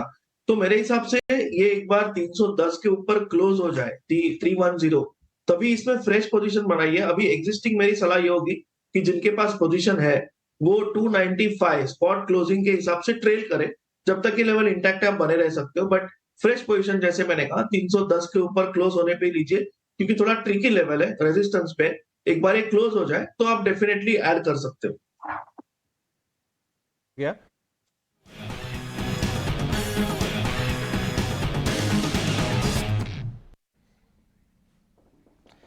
चलिए आगे बढ़ते हैं और भसीन साहब को अपनी चर्चा में शामिल करते हैं। गुड मॉर्निंग भसीन जी, गुड मॉर्निंग। कैसा चल रहा है? आप काफी मंदिरों के दर्शन कर रहे हैं, ढेर सारा आशीर्वाद लेके आए हैं प्रभु से बाजार, इंडियन इन्वेस्टर्स के लिए और मार्केट के लिए। हाँ, गुड मॉर्निंग अजय जी। बिल्कुल बिल्कुल। तो सोमनाथ जी गया था मैं वीकेंड पे, राजकोट में, जूनागढ़ में कॉन्फ्रेंस थी, और कहीं भी मुझे निशानी नहीं लगी शेयर बाजार में मंदी है। सब लोग लेने की चेष्टा कर रहे हैं, और राजकोट में तो आई वाज अमेज्ड। मैं जब रात को वहां डिनर के लिए गया तो सिर्फ ऑडी और कैथवाड़ी खाने के लिए सिर्फ ऑडी और BMW और मर्सिडीज, छोटे जैसे शहर में। तो सोमनाथ जी की कृपा रही तो शेयर बाजार तो भागेगा, कोई क्वेश्चन नहीं। तो you have to build your portfolio. आपने रिजल्ट्स देखे हैं Ajay ji, we can be in denial of markets because of excessive greed and fear, लेकिन आप अगर थोड़ा सा इग्नोर करें, अब आप कितने टाइम से पूछ रहे हैं कि यूक्रेन रशिया भूल ही गए, तो I think sooner rather than later ये रिस्क भी ओवर हो जाएगा। फेड की मीट है फर्स्ट को जहां ऑन होल्ड होएगा। लेकिन ऑन दी अदर हैंड आपके रिजल्ट्स देखिए, from Reliance to Maruti to Can Bank to Indian hotel, सब आउट परफॉर्म कर रहे हैं और गाइडेंस बहुत अच्छी है। साथ में आई थिंक 3 साल में जो निफ्टी 17 से 20,000 था, उसमें एक डिस्कम्फर्ट था कि वैल्यूएशंस आर एक्सेस। अब वो अर्निंग्स कैचअप करने से आई थिंक प्राइस मल्टीपल भी बहुत अट्रैक्टिव हो गए। तो कोई दो राय नहीं, वी आर हेडेड हायर, और कहीं भी आज अगर आपको आज और कल में डिप मिले बिकॉज ऑफ टेक्निकल और global reason, it will be a buying opportunity. The worst may be behind, ये 6 डेज की एक्सेसिव फॉल जब आप नहीं थे यहाँ पे, आपके ना जाने से ही ये हुआ है। तो आई थिंक वो अब is coming to a climax. We are very positive on the market in the month of November. जी हाँ वसीम साहब, मैं छुट्टी पे था लेकिन मैंने देखा कि एक शॉर्ट शैलो लेकिन बहुत fast correction mid cap small cap सब जगह आ गया, इंडेक्स में भी आ गया। 18,800 पे मैं देख रहा था, आपने जो पॉइंट बोला ना वैल्यूएशन वाला, हजार रुपए पर शेयर निफ्टी का ईपीएस 1 ईयर फॉरवर्ड है। 18,800 पे हम 18.5 19 टाइम पे आ गए थे, तो वैल्यूएशन सपोर्ट भी कहीं ना कहीं मिलने लगा था नियर टर्म ओवरसोल्ड। ये बताइए आपकी बाइंग लिस्ट इस समय कैसी नजर आ रही है?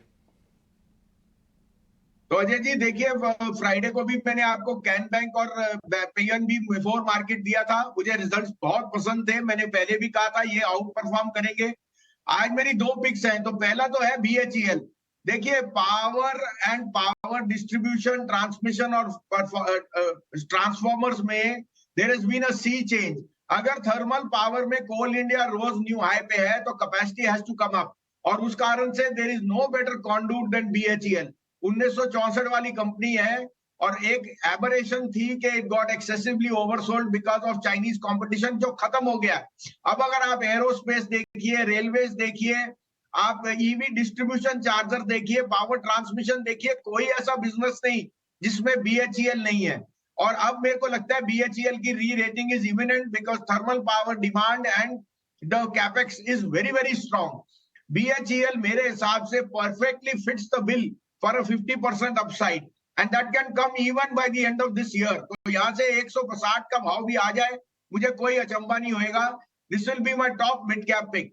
दूसरा, मुझे एसआरएफ के नंबर्स बहुत पसंद थे। The management has outperformed itself in an environment जहाँ फ्लोरोकेमिकल स्ट्रोक स्पेशलिटी केमिकल और weak, but their nylon rod, their other businesses have picked up, and the management is saying कि worst is behind.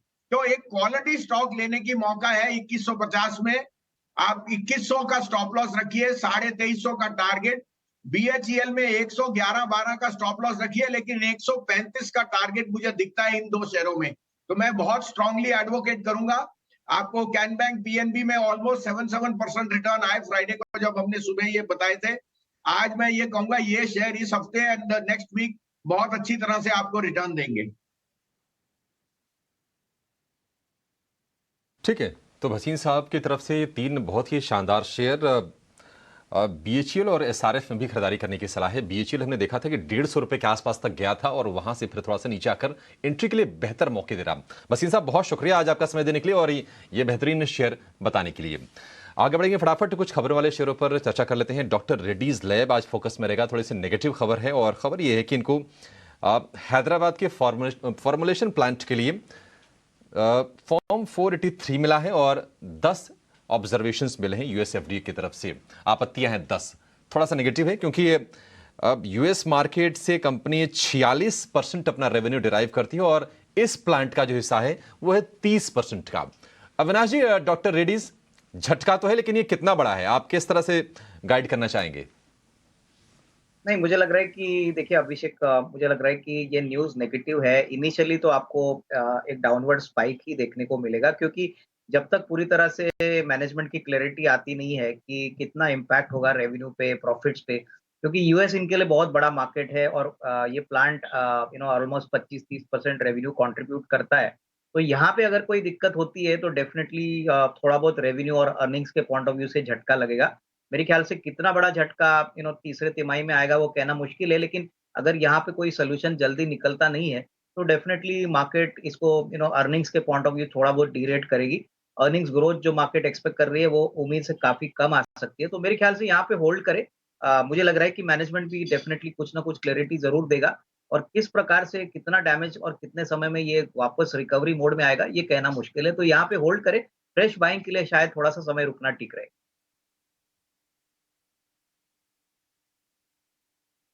करना है, थोड़ा सा भी रुक जाना है।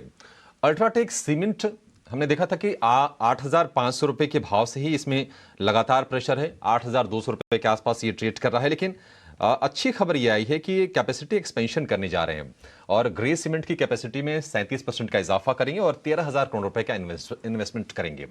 देश की सबसे बड़ी कंपनी क्षमता के लिहाज से मार्जिन बहुत एक्सपेंड नहीं कर सकती कंपनियां, ये विजिबल है, लेकिन निश्चित तौर पर कहीं ना कहीं मार्केट कैप्चर करने पर फोकस लगातार बना हुआ है। प्रशांत, जरा आप अल्ट्राटेक के चार्ट को देख के बताइए, क्या सलाह है आपकी? आज खबर पॉजिटिव है, किस तरह के मूव्स एक्सपेक्ट करनी चाहिए? जी, यहाँ पे मुझे लग रहा है कि हम एक अच्छे सपोर्ट पे है। वो सपोर्ट होगा करीबन 8,100 8,100 का। तो मुझे लग रहा है यहाँ से आप 8,100 के जस्ट नीचे यानी करीबन 8,080 या 8,090 के आसपास स्टॉप लॉस रख के पोजीशन इनिशिएट कर सकते हो। ये पुल बैक अगर इंटैक्ट रहे तो जो रेंज की ऊपरी लेवल है करीबन 8,350 8,400 एक गैप है वहां पे, तो वहां तक हम जा सकते हैं। तो ओवरऑल रिस्क रिवॉर्ड काफी डिसेंट है। तो मुझे लग रहा है यहाँ पे एक बाय ट्रेड इनिशिएट किया जा सकता है।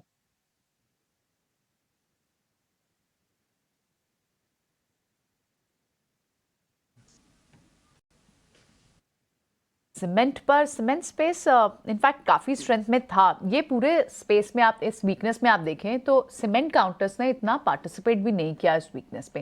लेकिन कुछ और जो नंबर्स आए, अगर हमने मारुति भी डिस्कस कर लिया और नहीं किया तो एक बार वो कर लेते हैं। मारुति के जो जितने स्ट्रॉन्ग सेट ऑफ नंबर्स आए और अब तो इनफैक्ट बड़ी बड़ी रिपोर्ट्स आ रही हैं और टारगेट और 12,000 का टारगेट हमने पहले भी देखा था, एक बड़ी ब्रोकिंग फर्म ने पहले भी दिया था। अब नंबर्स के मारुति पे जो एक नया टारगेट भी दिया है मैक्वायरी ने, वो भी बढ़ाया है लगभग 12,000 के आसपास। और ऑफ कोर्स ये स्ट्रॉन्ग सेट ऑफ इनके लिए जो कॉम्बिनेशन बना था, प्राइस हाइक कंपनी ने लिए, इनफैक्ट नए लॉन्चेस थे, येन डिप्रिसिएशन का भी फायदा, करेंसी का डिप्रिसिएशन का भी फायदा कहीं ना कहीं मारुति को मिल रहा था। उस सारे कॉम्बिनेशन में एक बड़ी चाल ऑलरेडी मारुति में आ भी चुकी है। लेकिन अब यहाँ से 12,000 की जर्नी, सोनी मारुति पे एक बार आप चार्ट चेक करके बताएंगे कि ऑटो स्पेस में स्पेशली मारुति में किस तरह के रोलओवर्स भी दिखे हैं नवंबर के लिए?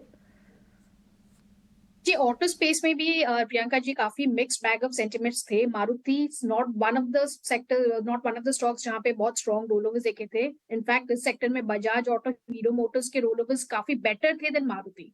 बट मारुति टेक्निकली अगर मैं देखने जाऊं so risk reward ratio at current levels buy के लिए नॉट फेवरेबल। आपको वेट करना पड़ेगा, 10,800 क्रॉस करता है तो ही आप इसमें बाय कर सकते हैं। टारगेट्स फॉर पोजिशनल हो या फिर थोड़ा लॉन्ग टर्म हम देखेंगे तो 12,000 लुक्स इंटैक्ट, बट वो पोजिशनल हो जाएगा प्ले। और शॉर्ट टर्म जिनको खरीदना है उनको वेट करना पड़ेगा, 10,800 के ऊपर निकाले तो ही मारुति को आप बाय कर सकते हैं। बिकॉज इसका जो सपोर्ट है अभी जाके वो 10,000 पे है, तो ऑलमोस्ट 600 पॉइंट्स का आपको एक सपोर्ट एक गैप मिल रहा है जहां पे अभी करंट लेवल्स पे आप नहीं ले सकते। सो 10,800 के ऊपर जब आप बाय करेंगे उस टाइम पे आप स्टॉप लॉस लगा सकते हैं 10,600 का, and then you can look for targets of 11,000। Right, ये बात हुई मारुति की। लेकिन जिस तरह के नंबर्स आप अफोर्डेबल हाउसिंग के जो काउंटर्स हैं, होम फाइनेंसर्स हैं और इनफैक्ट माइक्रो फाइनेंस स्पेस हैं, वहाँ के भी नंबर्स देख रहे थे। इनफैक्ट माइक्रो फाइनेंस इंस्टीट्यूशन पे कई बार हम यहाँ बहुत एक्सटेंसिवली बात भी करते हैं। अजय, इस पूरे वीक में आई एम श्योर आप एक्शन में नहीं थे, लेकिन फिर भी एक्शन में तो रहे होंगे, आपने नंबर्स तो ट्रैक किए होंगे। चाहे आप यूग्रो के नंबर्स देखें, उससे पहले आप स्पंदना के नंबर्स देखें, सैटर्न क्रेडिट के नंबर देखें, इक्विटास के नंबर देखें, सबके इतने स्ट्रॉन्ग सेट ऑफ नंबर्स आ रहे हैं और जो कंपनी गाइड कर रही थी अपने एयूएम में जिस तरह की ग्रोथ, वो आपको क्लियरली दिख रही है। हाँ, ये स्पंदना के भी नंबर बहुत अच्छे थे। हाँ। ये सेकंड या थर्ड क्वार्टर इन रो हम देख रहे हैं कि ये पॉकेट जो है बहुत स्ट्रॉन्ग नंबर्स दे रही है। हमने भी डिस्कस किया भी था ये स्टॉक। कुछ और स्टॉक्स के बारे में बात करें, इनफैक्ट आईडीएफसी फर्स्ट बैंक के नंबर्स अगर आप देखें तो आपको उसके अंदर आप डिटेल में जाएंगे तो वहां भी जो एमएफआई पार्ट है, जो छोटे बिजनेसेस वाले का पार्ट है, वहां पे बहुत सॉलिड ग्रोथ आई है। स्टॉक में एक अच्छा करेक्शन आ गया, 85 तक आ गया है, ये टॉप में 100 रुपए के करीब गया था। प्रशांत, आईडीएफसी क्या एक इसका कंसोलिडेशन खत्म हो रहा है क्या? ये देखिए टॉप में 100 वाला, नीचे 85, अब रिबाउंड कर रहा है, क्या लेना चाहिए? जी, यहाँ पे अजय जी, यहाँ पे एक एक्यूमुलेशन करना चाहिए। कोई भी डिप आए करीबन 82 86 के जोन में तो एक्यूमुलेट करना चाहिए, क्योंकि इस स्टॉक के लिए एक स्ट्रॉन्ग बेस है 78 से लेके 80 का। तो वो हिसाब से मुझे लग रहा है इसमें ट्रेडिंग के लिए मुझे लेवल ठीक नहीं लग रहा है। मोमेंटम जो है वो 92 के ऊपर ही आएगा, बट एक्यूमुलेशन के हिसाब से ये काफी अच्छा लेवल है। तो 82 से लेके 86 के जोन में एक्यूमुलेट करना चाहिए। स्टॉप लॉस होगा 78 स्पॉट क्लोजिंग बेसिस। टारगेट हम रख सकते हैं करीबन 92 से लेके 94 का। मोमेंटम 92 के ऊपर आएगा, वहां आप ट्रेडिंग के हिसाब से भी देख सकते हो।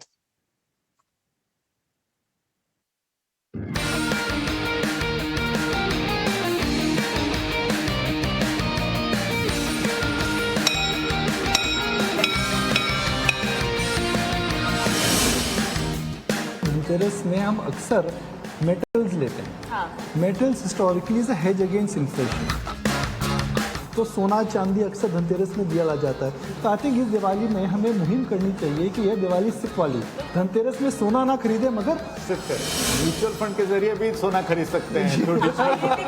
ये तो प्रोडक्ट लगता है यार, ये तो प्रोडक्ट लगता है। मैं तो ये कहूंगी कि आप बाकी चीजों की तो शॉपिंग कर रहे हैं, लेकिन साथ ही आप यूनिट्स की भी शॉपिंग कर लीजिए।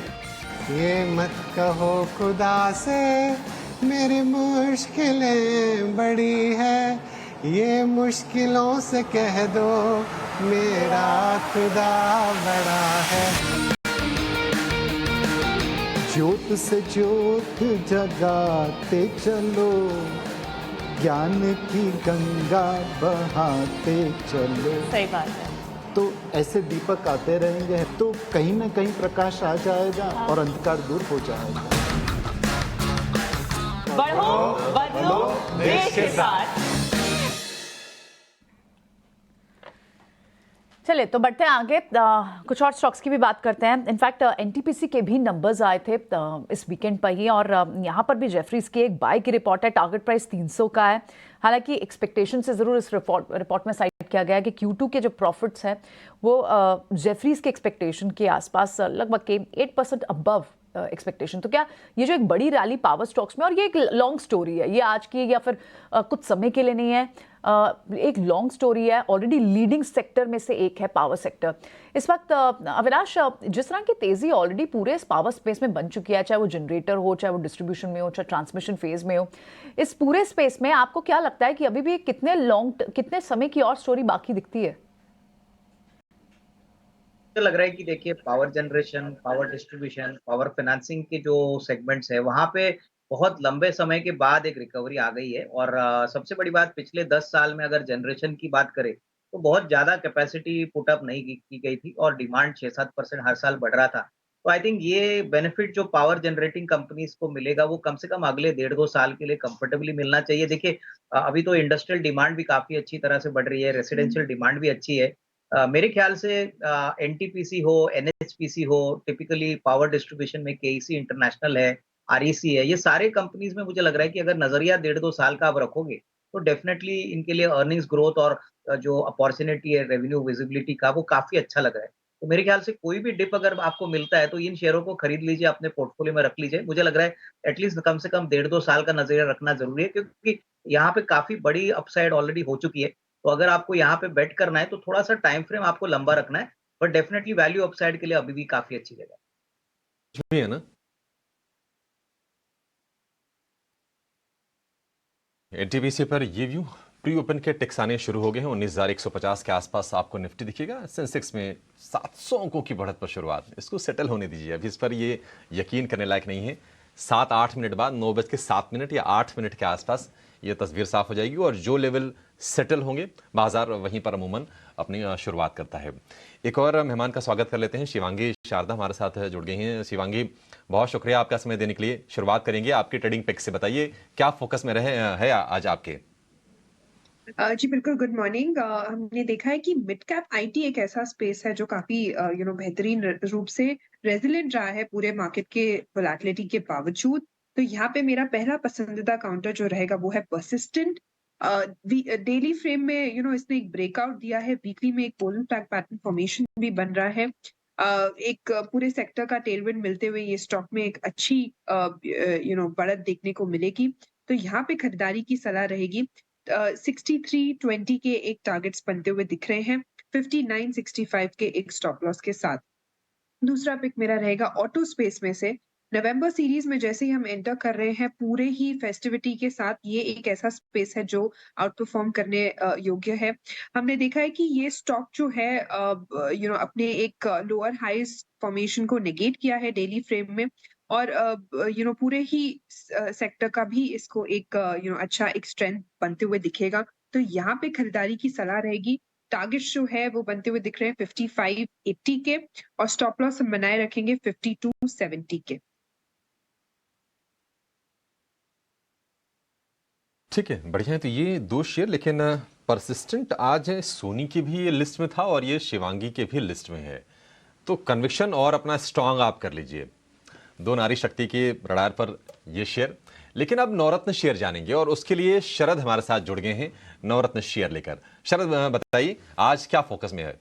जी बिल्कुल, हमारे जो रडार में 9 शेयर्स आए हैं और सबसे पहला शेयर आता है अर्निंग स्पेसिफिक रिलायंस फोकस में रहेगा। यहाँ पे largely inline set of numbers देखने मिले हैं। ओवरऑल कंसोलिडेटेड बेसिस में भी बात करें या जो उनकी टेलीकॉम सेगमेंट है जियो में, वहाँ पे भी इनलाइन नंबर्स आए हैं। हालांकि अगर फेस्टिव सीजन के इम्पैक्ट के कारण जो उनकी रिटेल सेगमेंट है वहाँ पे मार्जिनल बीट हुई है एस्टिमेट्स की, लेकिन अगर बात करें आपके ऑयल टू केमिकल बिजनेस में यहाँ पे एक मार्जिनल मिस आई है। दूसरा स्टॉक जो फोकस में रहेगा वो है M&M finance. Overall weak set of Q2 numbers देखने मिले हैं, हालांकि जो एसेट क्वालिटी है वो स्टेबल रही है। तीसरा स्टॉक फोकस में रहेगा AU small finance bank. Of course उनके नंबर्स तो वीक आए थे, लेकिन जो इंपॉर्टेंट बात रहने वाली आज वो है कि वो एक्वायर करेंगे Fincare small finance bank. Of course ये जो एक्विजिशन है एक शेयर स्वैप के जरिए होने वाली है और हमने वैल्यूएशंस चेक किया और यहाँ पे पता चला कि जो ट्रांजैक्शन है जो AU स्मॉल फाइनेंस बैंक के शेयर होल्डर्स हैं उनके लिए वैल्यू एक्रेटिव है, यानी कि उनके लिए बेनिफिशियल है। लगभग 7.3% का प्रीमियम रहेगा बुक वैल्यू के बेसिस पे। और इम्पॉर्टेंटली ये भी है कि ऑलमोस्ट इस ट्रांजैक्शन के बाद लगभग 10% स्टेक जो है उनका AU स्मॉल फाइनेंस बैंक में रहने वाला है इस एक्वायरिंग बैंक का। डॉक्टर रेड्डीज लैब्स के बारे में बात करें तो यहाँ पे एक जो है एक नेगेटिव इम्पैक्ट देखने मिल सकता है। यहाँ पे जो हैदराबाद की उनकी फॉर्मुलेशन फैसिलिटी है वहाँ पे 10 ऑब्जर्वेशंस आए हैं US FDA द्वारा फॉर्म 483 के लिए। ये इम्पॉर्टेंट इसलिए है क्योंकि ये जो साइट है ये टोटली आप कह सकते हैं लगभग 30% टोटल US रेवेन्यूज़ को कंट्रीब्यूट करता है। और ओवरऑल अगर US रेवेन्यू की बात करें तो कंसोलिडेटेड बेसिस में कंपनी में 46% रेवेन्यू जो है US सेगमेंट से आ रहा है। तो यहाँ पे एक नेगेटिव डेवलपमेंट आ रही है। अल्ट्राटेक सीमेंट की बात करें, हमारा 5वां स्टॉक है। यहाँ पे जो अपनी जो ग्रीस सीमेंट कैपेसिटी उनको वो बढ़ाने वाले हैं, कैपेसिटी को लगभग 37% से। इन्वेस्टमेंट रहेगा 13,000 करोड़ का और ये इंटरनल एक्रूअल से आएगा। अगर आज का इम्पैक्ट एक्सपेक्टेशंस देखें तो मिड कैप सीमेंट कंपनीज में एक नेगेटिव रिएक्शन देखने मिल सकती है। 6th जो स्टॉक रहेगा वो है आपका IRB इंफ्रा। यहाँ पे उनकी आर्म को लगभग 4,000 करोड़ के जो है NHAI द्वारा एक बड़ा ऑर्डर आया है। 7th स्टॉक जो फोकस में रहेगा वो है CDSL। अब यहाँ पे जो उनकी Q2 नंबर्स है यहाँ पे बहुत स्ट्रेंथ ऑलरेडी देखने मिली है और इसके अलावा जो रेवेन्यू और पैट लेवल से ये दोनों ही 35% के ऊपर आए हैं। और याद रखिए BSE का जो स्टेक है CDSL में लगभग 15% का अभी भी है। अब बात करेंगे 8वां स्टॉक का जो है बिग बोल्ड ब्रोकरेज।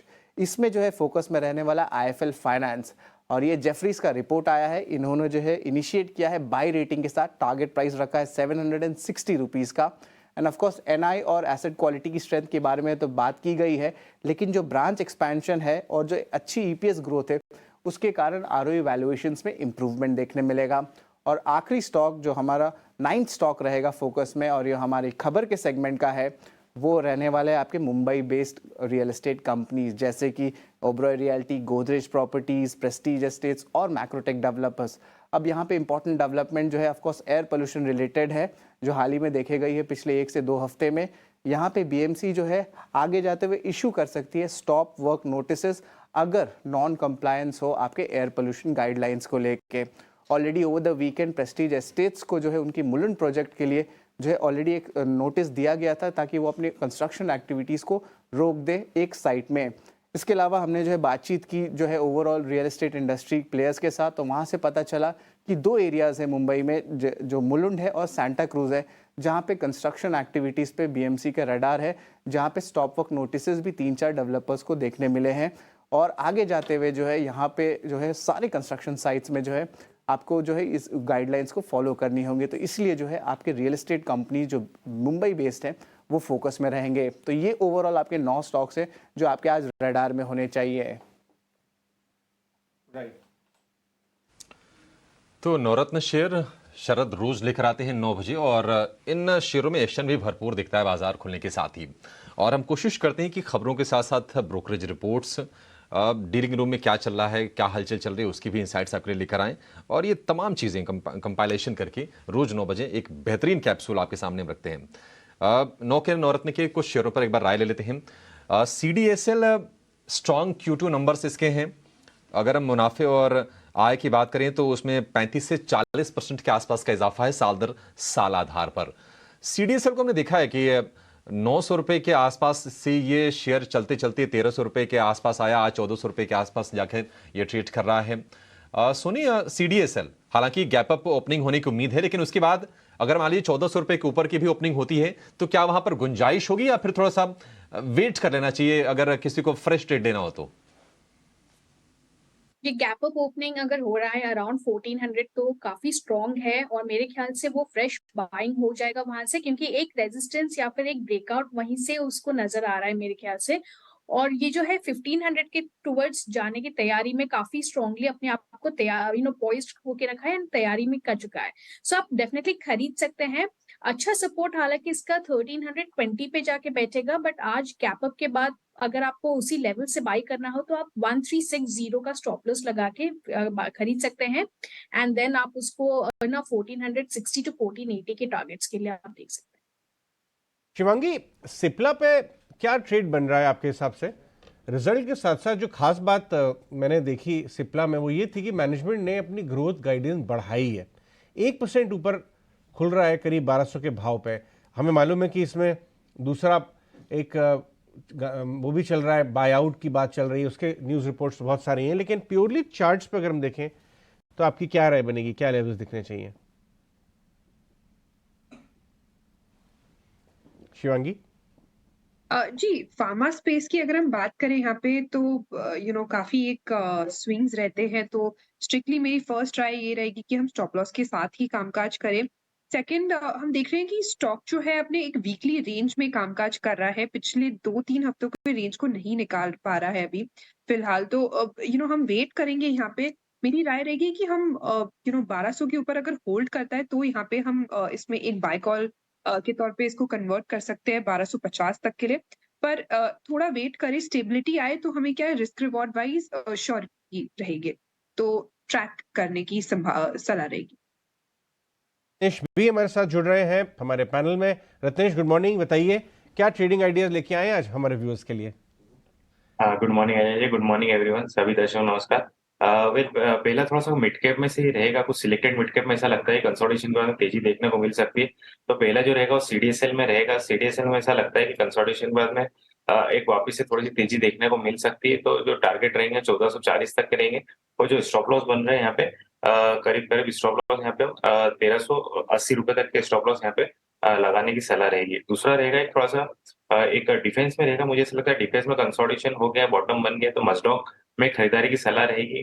मस्टॉक मुझे ऐसा लगता है कि यहाँ पे एक थोड़ा सा मीडियम टर्म के लिए भी बाय कर सकते हैं। 2010 के स्टॉप लॉस से ऊपर में जो टारगेट बनेंगे वो 2140 तक के बन सकते हैं। राइट, इनफैक्ट रिकवरी के स्टॉक्स में ये वाले स्टॉक्स भी 8-9% ऊपर थे शुक्रवार को, तो इन स्टॉक्स पर भी आज के लिए भी नजर रखें। रत्नेश की ये टॉप पिक्स रहेंगी, ठीक है।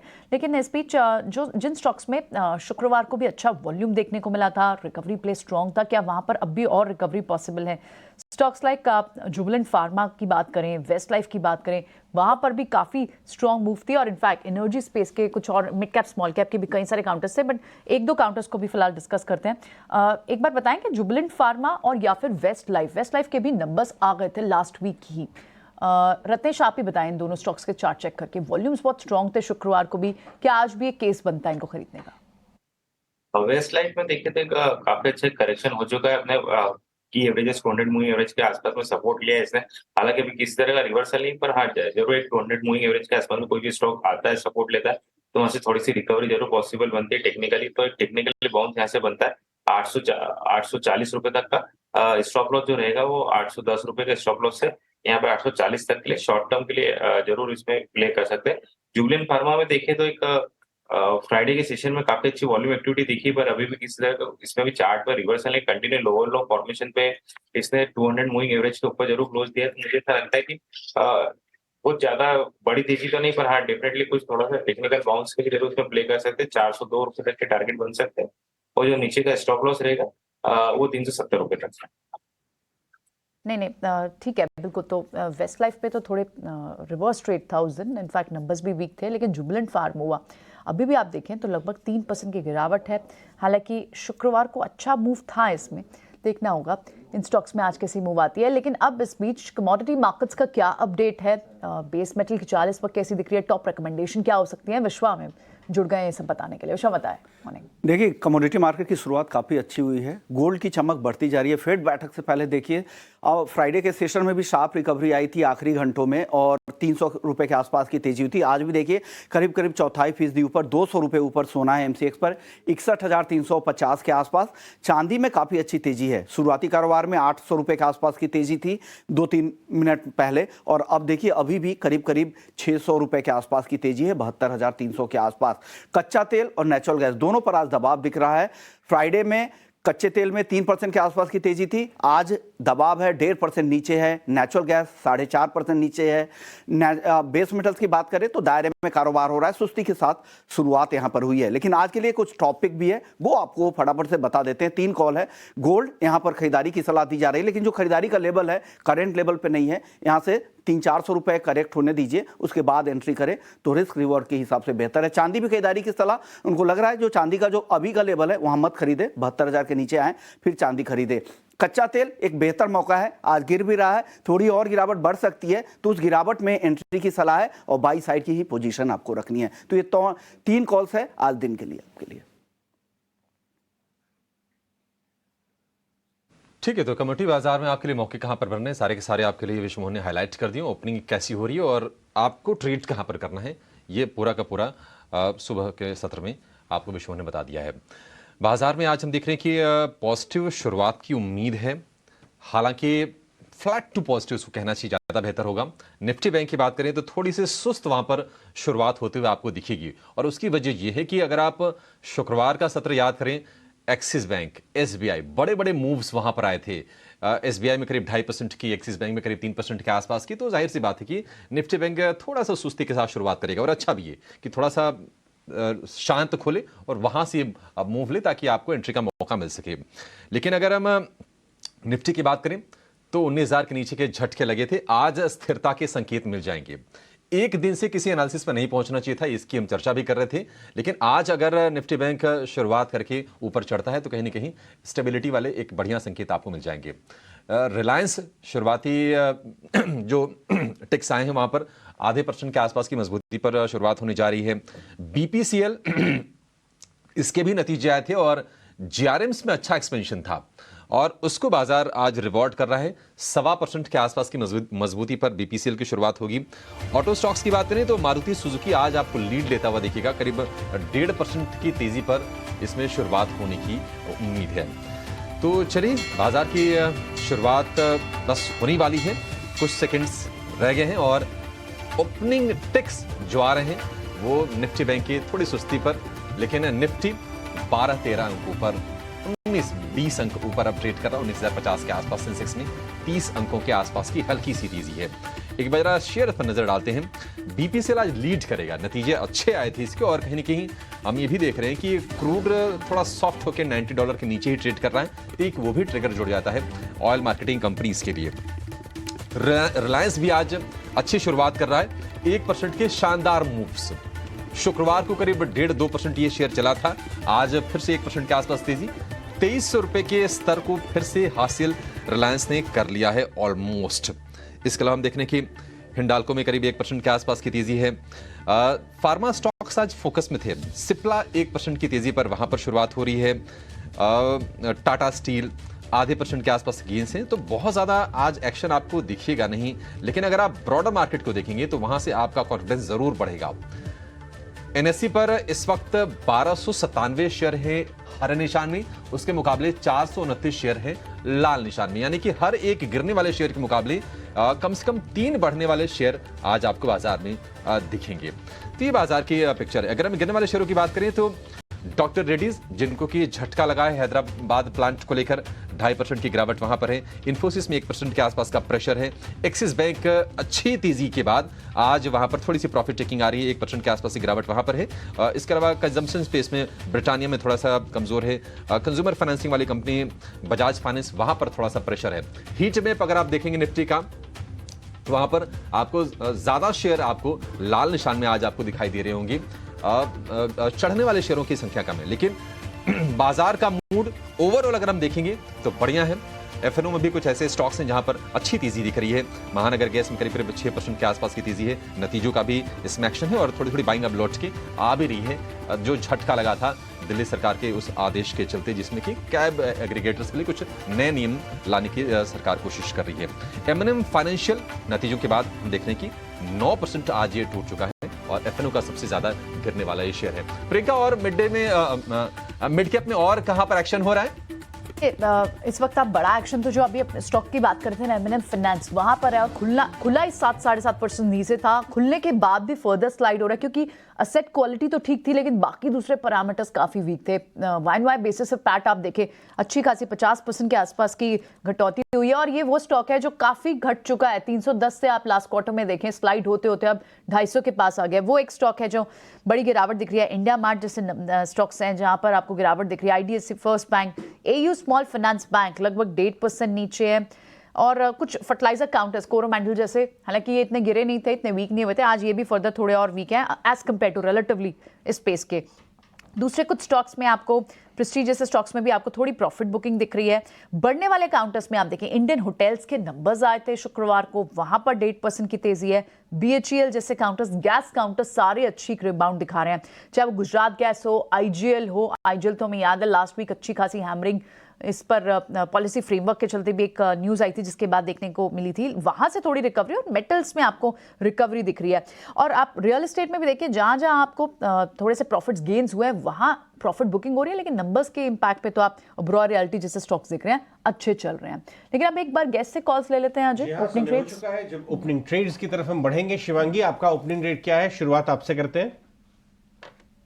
जी बिल्कुल, ओपनिंग ट्रेड के लिहाज से आज परसिस्टेंट एक स्टॉक है जो हमने सुबह डिस्कस किया था, वो एक होल्ड रहेगा। उसके अलावा एक बजाज ऑटो है, वो भी एक काफी अच्छा लग रहा है यहाँ पे। और तीसरा स्टॉक जो है मेरे रडार पे वो है कोल इंडिया।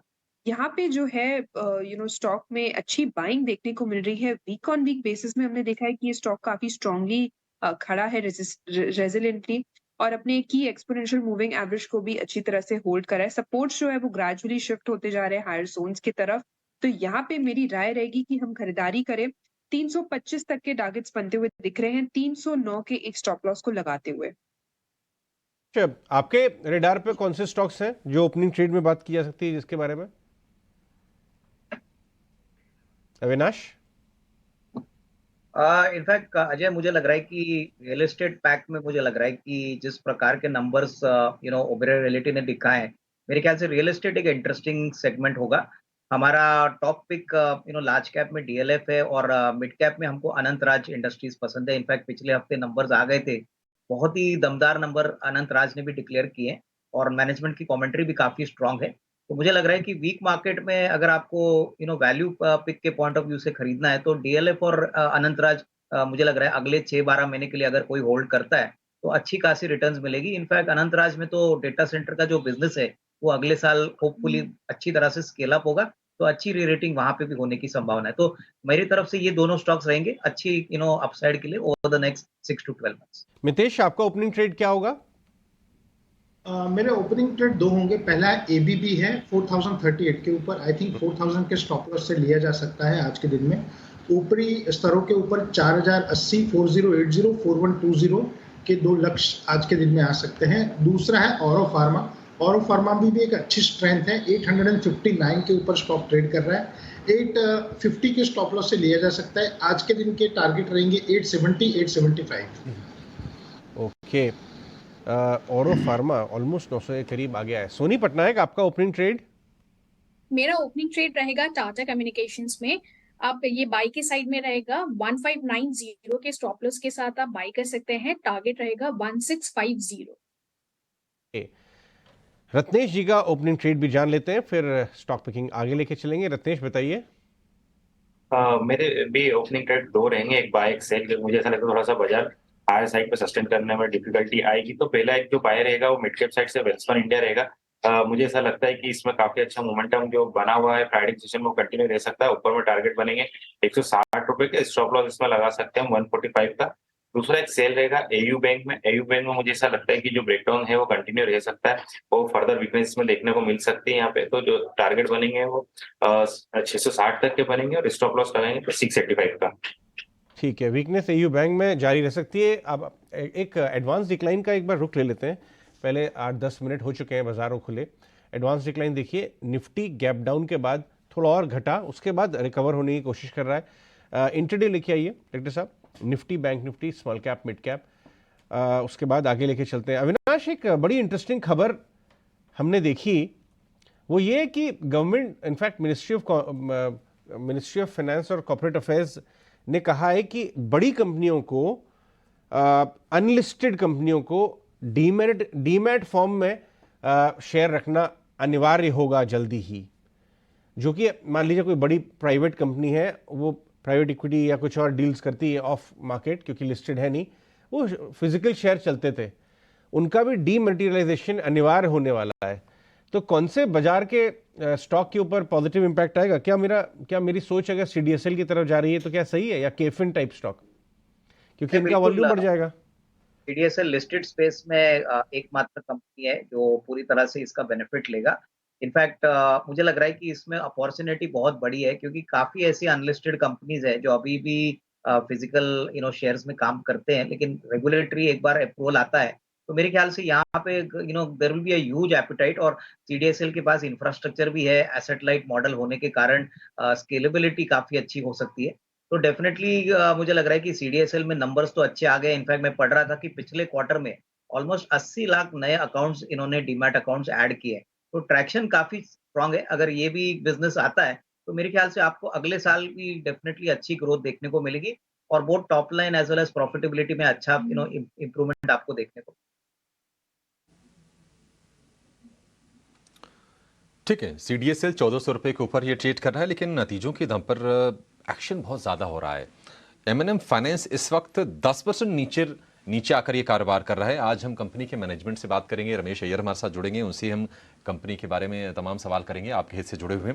लेकिन अगर हम रिलायंस को देखेंगे तो लगातार दूसरे सत्र में तेजी, और 2300 रुपए के ऊपर आकर अब ये शेयर कारोबार कर रहा है। निफ्टी का दूसरा तीसरा सबसे ज्यादा ये चढ़ने वाला शेयर है रिलायंस का। रिलायंस मैंने 2240 वाली कॉल दी थी और काफी वो हिट हुई। सोनी, आपसे जानना चाहेंगे, कोई अगर किसी को ऑप्शंस के थ्रू पोजीशन करनी हो तो आपको लगता है कि अब 2300 वाली, 2350 वाली कहीं कॉल में मौके बेहतर बन सकते हैं? जी डेफिनेटली, आई थिंक रिलायंस अच्छा बाउंस बैक लिया है। 2200 के सपोर्ट के साथ उसने होल्ड भी किया है। सो अगर ऑप्शंस में आपको लेना है तो आपको एटीएम ही लेना पड़ेगा। 2300 कॉल या 2320 कॉल पे आप ले सकते हैं। अराउंड 44 अभी चल रहा है, आप इसको 42 to 44 इस रेंज में बाय कर सकते हैं। छोटा स्टॉपलॉस लगाए ऑफ 31 रुपीज। इसका टारगेट आप ले सकते हैं 60 to 65।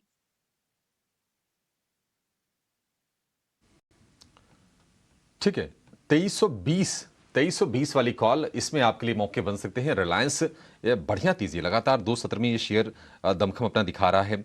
आईटीसी में आज फिर से नरमी है। शिवांगी, आईटीसी क्या करना चाहिए? क्योंकि हमने देखा था कि 440 रुपए के आसपास था, फिर शेयर फिसल के 420 वाली रेंज में चला गया, 429 के आसपास का भाव है। यहां से आप और डाउनसाइड देख रही हैं, और क्या कुछ फ्रेश शॉर्टिंग कर सकते हैं शेयर में? जी आईटीसी की अगर हम बात करें यहाँ पे, तो हमने देखा है कि पिछले पूरे ही सीरीज में ये थोड़ा अंडर परफॉर्म किया है, थोड़े डैम्पन रहे हैं और प्रेशर में रहा है, और ये सीरीज में कंटिन्यू होते हुए दिख रहा है वो मूव। पर मेरी ये राय रहेगी कि इसने एक अच्छा सपोर्ट लिया है लास्ट वीक करीबन 425 के आसपास, जो कि इसका इम्पोर्टेंट लेवल भी है। तो पिछली बार भी हमने देखा था कि इसके आसपास 430 के आसपास स्टॉक जो है वापस एक अच्छी रिवर्सल देखा था। तो यहाँ पे मेरी राय रहेगी कि हम थोड़ा वेट एंड वॉच करें। स्टॉक स्टेबलाइज अगर यहाँ हो जाता है 425 के ऊपर, तो यहाँ पे एक अच्छी बाइंग अपॉर्चुनिटी बनते हुए दिखेगी। पर अभी मेरी राय रहेगी वेट एंड वॉच करें, क्योंकि बाइंग की कोई सिग्नल्स नहीं नजर आ रही है। ऑलराइट, तो ये बात हुई आईटीसी की। टेक्सटाइल स्पेस में अगर वेल्सपन इंडिया की हम बात करें, जिसके लास्ट वीक नंबर्स आए, बहुत स्ट्रॉन्ग सेट ऑफ नंबर्स आए, मार्जिन में इनके ऑलमोस्ट डबल थे। तो इस पूरे स्पेस में, और सिर्फ वेल्सपन नहीं, आप उस स्पेस में इंडो काउंट जैसे काउंटर्स को देखें तो वो भी रिकवरी ट्रेड में शुक्रवार को 9-10% चला था। आगे नंबर्स होंगे, इस एंटिसिपेशन में रब ऑफ और ये चल रहा है काउंटर्स, आज का नहीं है सिर्फ। क्या इंडो काउंट पर एक बाइंग की रिकमेंडेशन होगी मितेश? अगर इंडो काउंट का अगर आप चार्ट देखें तो पिछले 2 दिन में आपने जो बोला वो हार्ट ऑफ हार बॉटम फॉर्मेशन है और बहुत ही स्ट्रॉन्ग जो प्राइस मोमेंटम है वो देखा गया है विद वॉल्यूम। इसका जो इंटरमीडिएट हाई था 255, उसको क्लोजिंग बेसिस के ऊपर 2 दिन के लिए लगातार कंटिन्यू किया है। तो हमारे हिसाब से डेफिनेटली इसको करंट लेवल के ऊपर खरीदा जा सकता है। अभी उसका जो दूसरा टारगेट, नेक्स्ट टारगेट जो आ रहा है वो 315 तक का है। तो हमारे हिसाब से डेफिनेटली 235 के स्टॉप लॉस से करंट लेवल के ऊपर खरीदा जा सकता है। ऊपर में जो आपका टारगेट रहेंगे वो 320 के रहेंगे। 320 तक के टारगेट के लिए आप इंडो काउंट में बाइंग करके चल सकते हैं। ठीक है, आप आगे 10 बजे इनफैक्ट हमारे साथ मार्केट महारथी में खास गेस्ट होंगी, प्रतीक्षा दफ्तारी होंगी हमारे साथ, उनसे बात भी करेंगे बाजार पर इस वक्त व्यू क्या बन रहा है। लेकिन कुछ और स्टॉक्स की बात करते हैं और स्टॉक्स लाइक ऑटो एंसिलरी में लगातार देख रहे हैं अब इन स्पेस थोड़ी सी ब्रीदर के बाद ये जेबीएम ऑटो, जय भारत मारुति चले हैं ये भी स्टॉक्स, लेकिन थोड़ा सा कंसोलिडेशन के बाद अब फिर से चलना शुरू है। क्या इनमें इन लेवल्स पर पार्टिसिपेशन बनती है शिवांगी? पूरे ही ऑटो स्पेस में अच्छा जेबी मारुति की बात करें, राइट? हाँ, तो अगर इस स्टॉक की हम बात करें यहाँ पे तो हमने देखा है कि थोड़ी बहुत यहाँ पे डैम्पेंड क्लोज जरूर नजर आ रहे हैं, पर ओवरऑल मेरी राय रहेगी कि हम बाजार थोड़े प्रेशर में है तो थोड़े स्टॉक स्पेसिफिक हमें जाना होगा। बेटर स्टॉक्स जो मोमेंटम में है उन्हीं को चेस करते हुए नजर आए और सेक्टर स्पेसिफिक रहे। जब तक यहाँ पे थोड़ी बहुत बाजार में 19,000 के ऊपर स्टेबिलिटी नहीं आती है तो बहुत मुश्किल होगा कि मिड कैप्स भी होल्ड करें यहाँ पे। तो मेरी राय रहेगी कि हम थोड़ा वेट एंड वॉच करें, स्टेबलाइज होते हुए फिर ऐड करें स्टॉक्स और पोजीशंस। पिरामल फार्मा के नंबर्स अच्छे आए हैं। पिरामल फार्मा में आज मूव दिखाई दे रहा है। लेकिन रेड्डी साहब ये एक बार 7% ऊपर हो गया है रिजल्ट के बाद। अब मैंने आपको सुबह बताया था सिप्ला पे ध्यान रखिए, वहाँ पे गाइडेंस रेज की है, बढ़ाई है, 22 से 25%, 24% की गाइडेंस की है और डेज हाई पे सिप्ला आ चुका है 2% ऊपर। पिरामल पे क्यों कोई व्यू अविनाश इस भाव से? एक बार 110 115 जाके नीचे घटा है, अब 98 के आसपास है, क्या लेना चाहिए? 100 के आसपास आ गया है। नहीं, बिल्कुल। इनफैक्ट अजय, मैं मार्जिन देख रहा था, 8% से करीबन 14% का मार्जिन हो चुका है और आई थिंक ये बहुत ही इंपॉर्टेंट बात है। मेरे ख्याल से काफी समय के अंडर परफॉर्मेंस के बाद ये स्टॉक चला है। मेरे ख्याल से अभी भी मुझे लग रहा है कि अगर नजरिया 12-15 महीने का है तो Piramal pharma can be a very good bet. I think बहुत समय के अंडर परफॉर्मेंस के बाद अभी नंबर्स रिफ्लेक्ट हो रहे हैं, वो टॉप लाइन के ऊपर, इबिटा मार्जिन के ऊपर। और अगर यही ट्रैक्शन कंपनी आने वाले 6 महीने के लिए भी मेंटेन करती है, जैसे कि पिछले कमेंट्री में उन्होंने कहा था कि प्रॉफिटेबिलिटी वो डेफिनेटली बढ़ाएंगे, तो मेरे ख्याल से यहाँ से भी अच्छी रेटिंग होगी। मेरे ख्याल से नियर टर्म में इफ एवरीथिंग गोज वेल 150 रुपए का टारगेट प्राइस कंफर्टेबली पॉसिबल है। काफी अंडर वैल्यूड काउंटर है। मेरे ख्याल से और एक क्वार्टर अगर मजबूत आता है तो मार्केट्स को और कन्विक्शन आएगी और डेफिनेटली और री-रेटिंग आएगी। टारगेट अविनाश का पिरामल फार्मा पे। इस स्टॉक के ऊपर आप नजर बना के रखिए। प्रमोटर्स ने राइट्स इशू के द्वारा माल लिया है और स्टेक बढ़ाया है।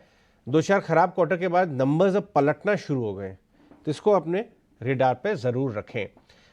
रत्नेश भी है। रत्नेश, रेमंड ने अभी अभी एक अनाउंसमेंट किया है कि वो रीडेवलपमेंट के कारोबार में घुस रहे हैं। उनको रीडेवलपमेंट का कुछ ऑर्डर मिला है मुंबई में ही। आपको पता है मुंबई में $multi-billion अपॉर्चुनिटी है रीडेवलपमेंट की। नया लैंड है नहीं, पुराने पार्सल्स और टूटी बिल्डिंग्स को लेके रीडेवलपमेंट का कारोबार बड़ा बनता है। टॉप में 2100-2200 की तरफ जा चुका है और अभी घट के 1750 के आसपास है। क्या इसका बॉटम बन गया है? रेमंड अजय जी देखिए तो डेफिनेटली जैसे आपने बताया करेक्शन अच्छा हो चुका है। इसने अपने की एवरेज का सपोर्ट भी ले लिया है। जब करेक्शन हमको देखने को मिला था इसमें वॉल्यूम एक्टिविटी बहुत कम थी, तो इंडिकेट कर रहा था कि बिना वॉल्यूम के थोड़ा सा गिर रहा था, तो कहीं ना कहीं इसमें जल्दी सपोर्ट ले लेगा। तो मुझे ऐसा लगता है कि बिल्कुल एक यहाँ पे बाउंस हमको देखने को मिल सकता है। एक बार 1840-1850 तक के यहाँ तक के लिए हमको बाउंस देखने को मिल सकता है। तो यहाँ पे स्टॉप लॉस भी थोड़ा सा डीप आएगा क्योंकि थोड़ा सा वॉलेटिलिटी चल रही है, इस कारण से थोड़ा सा डीप में स्टॉप लॉस देना चाहूंगा यहाँ पे 1680 का। पर यहाँ से कम 100 रुपए की तेजी मुझे ऐसा लगता है कि यहाँ से आने वाले दिनों में हम देख सकते हैं। ठीक है, रेमंड पर ये व्यू। आज हम देख रहे हैं कि बीपीसीएल तो चल रहा है, रिलायंस भी चल रहा है, लेकिन जो प्योर रिफाइनिंग वाली कंपनीज है वहां पर भी अच्छा एक्शन है। चेन्नई पेट्रो तकरीबन ये 6% ऊपर कारोबार कर रहा है। चेन्नई पेट्रो, प्रशांत, क्या भी होगा क्योंकि ये शेयर लगातार चला है, थोड़े थोड़े जो डिप्स आए ना वो भी बाय किए गए हैं। चेन्नई पेट्रो क्या भी हो आज आपका, क्या करना चाहिए अभी? जी, यहाँ पे मुझे लगता है कि एक कंसोलिडेशन में फंसा हुआ है बहुत स्ट्रांगली, और अगर किसी के पास पोजीशन हो तो वो 550 का स्टॉप लॉस फॉलो करे। मैं फ्रेश बाइंग इस लेवल पे रेकमेंड नहीं करूंगा, क्योंकि हम रेजिस्टेंस के बहुत करीब है, तो ये काफी स्पेकुलेटिव हो जाएगा। सिर्फ जिनके पास पोजीशन हो 550 स्पॉट क्लोजिंग स्टॉप लॉस को वो फॉलो कर सकते हैं। ठीक है, चेन्नई पेट्रो ये व्यू। सोनी, टाटा मोटर्स हमने देखा था कि शुक्रवार को थोड़ा संभलने की कोशिश शेयर कर रहा था, आज फिर से दबाव में है। हालांकि 2 दिन बाद तो इनके मंथली सेल्स के नंबर भी आ जाएंगे। टाटा मोटर्स क्या करना है? क्या यहां से और कमजोर होगा या फिर थोड़ा सा नीचे जाए तो बल्कि बाइंग के लिए कंफर्ट बेहतर होगा? कि अभिषेक जी, अगर मैं टाटा मोटर्स को देखूं तो मेरे ख्याल से 620 के अराउंड अगर मिलता है तो उस लेवल से बाय करना काफी बेहतर रहेगा, क्योंकि उसका जो सपोर्ट अभी बन रहा है वो 600 का बन रहा है, तो रिस्क रिवॉर्ड रेशियो फेवरेबल तभी बन सकता है। अभी थोड़ा दबाव में है, और यहाँ से मेरे ख्याल से एक 640 का उसका एक रेजिस्टेंस बन रहा है। सो अगर आप 620 से आप बाय करते हैं 600 के स्टॉप लॉस के साथ, तो वहां से दोबारा वो बाउंस कर सकता है अप टू लेवल्स ऑफ 640 643, तो आप उसमें प्रॉफिट कर सकते हैं। सो इट इज बेटर कि आप थोड़ा डिप में बाय कीजिए। ठीक है, थोड़ी सी गिरावट पर खरीदारी के लिए बेहतरीन कंफर्ट बन जाएगा। बाजार पर हम व्यू लेंगे। प्रतीक्षा दफ्तारी, को फंड मैनेजर, एक्विटास इन्वेस्टमेंट, ये 10 बजे हमारे साथ होंगी, और ग्लोबल और लोकल नतीजे भी आ रहे हैं। सारे के सारे फैक्टर्स को हम क्लब करेंगे और प्रतीक्षा के सामने रखेंगे, और आप ये समझेंगे कि बाजार में आपको नए निवेश के लिए प्रतीक्षा करनी है या फिर अभी मौका दस्तूर सब ठीक ठाक है। पूरा ये मूड चेक होगा।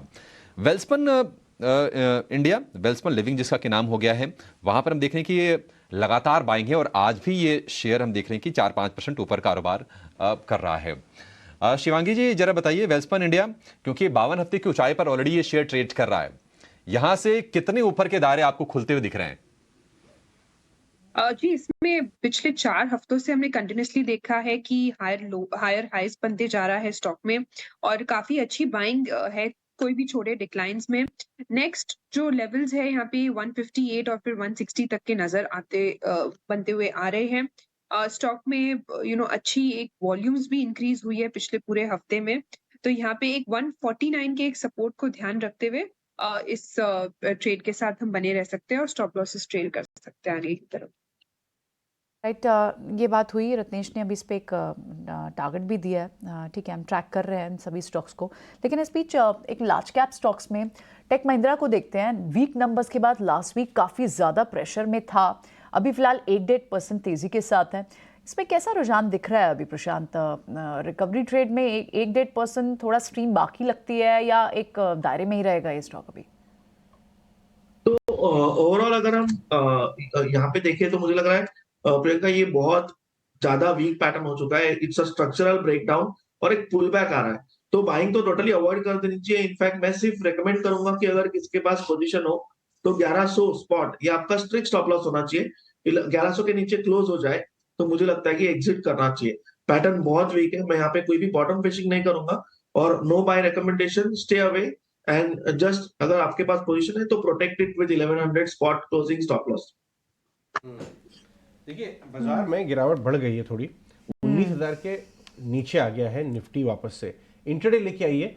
पिछले हफ्ते का जो थर्सडे का लो था 18,850 के आसपास का था, उस लेवल पे आप थोड़ा बना के चलें, अपना व्यू रेडार पे रखिए, क्योंकि वहां से सपोर्ट मिलने की उम्मीद है। ये जो प्रॉफिट बुकिंग आप देख रहे हैं जो फर्स्ट हाफ में आ रही है, ये उसी लो से जो बाजार चला था 19,000 के ऊपर का, वो पूरा रिकवर हो गया। निफ्टी बैंक भी करीब 1%। स्मॉल कैप मिड कैप लेके आइए, वहां भी मालूम चलेगा कि वहां पे गिरावट बढ़ रही है। 1% नीचे है इंडेक्स मिड कैप का, स्मॉल कैप थोड़ा आउट परफॉर्म है, इनफैक्ट लीस्ट गिरा है स्मॉल कैप इंडेक्स। आप रिलायंस की वजह से देखें ना तो निफ्टी पर 1.5% का आज बढ़त तो रिलायंस की वजह से, उसके हटा दे तो और कितना फॉल होता है, और ज्यादा बड़ा फॉल। 75 पॉइंट्स तो आप ऑलरेडी निफ्टी पर देख ही रहे हैं। तो बैंक्स ने कहीं ना कहीं जो शुक्रवार को जो 1% के गेन्स हुए थे निफ्टी में, वो थोड़ी प्रॉफिट बुकिंग तो हो रही है, तो यानी थोड़े सा वीक सेंटिमेंट दिख रहा है बिकॉज ऑफ ग्लोबल मार्केट्स में भी। तो देखिए इस बार नवंबर फर्स्ट पहले एक आधा पौन घंटे कूदिए मत बाजार के अंदर, आपको अपने भाव से काम करने का मौका मिलेगा। करेक्ट, आधा पौन घंटे देखिए किस रुख क्या एक्सेलरेट हो रही है, गिरावट बढ़ रही है, उसके बाद आपको काम करने का मौका मिलेगा। और इसीलिए हमारे सारे पैनलिस्ट भी अगर आप देखें तो काफी मिक्स्ड कॉल्स दे रहे हैं, वन साइडेड कॉल्स नहीं आई थी। हाँ, right. प्रशांत भी आ गए। प्रशांत, पहले आधे पौन घंटे का जो माहौल जिस हिसाब से बना है, क्या लग रहा है दोपहर के लिए?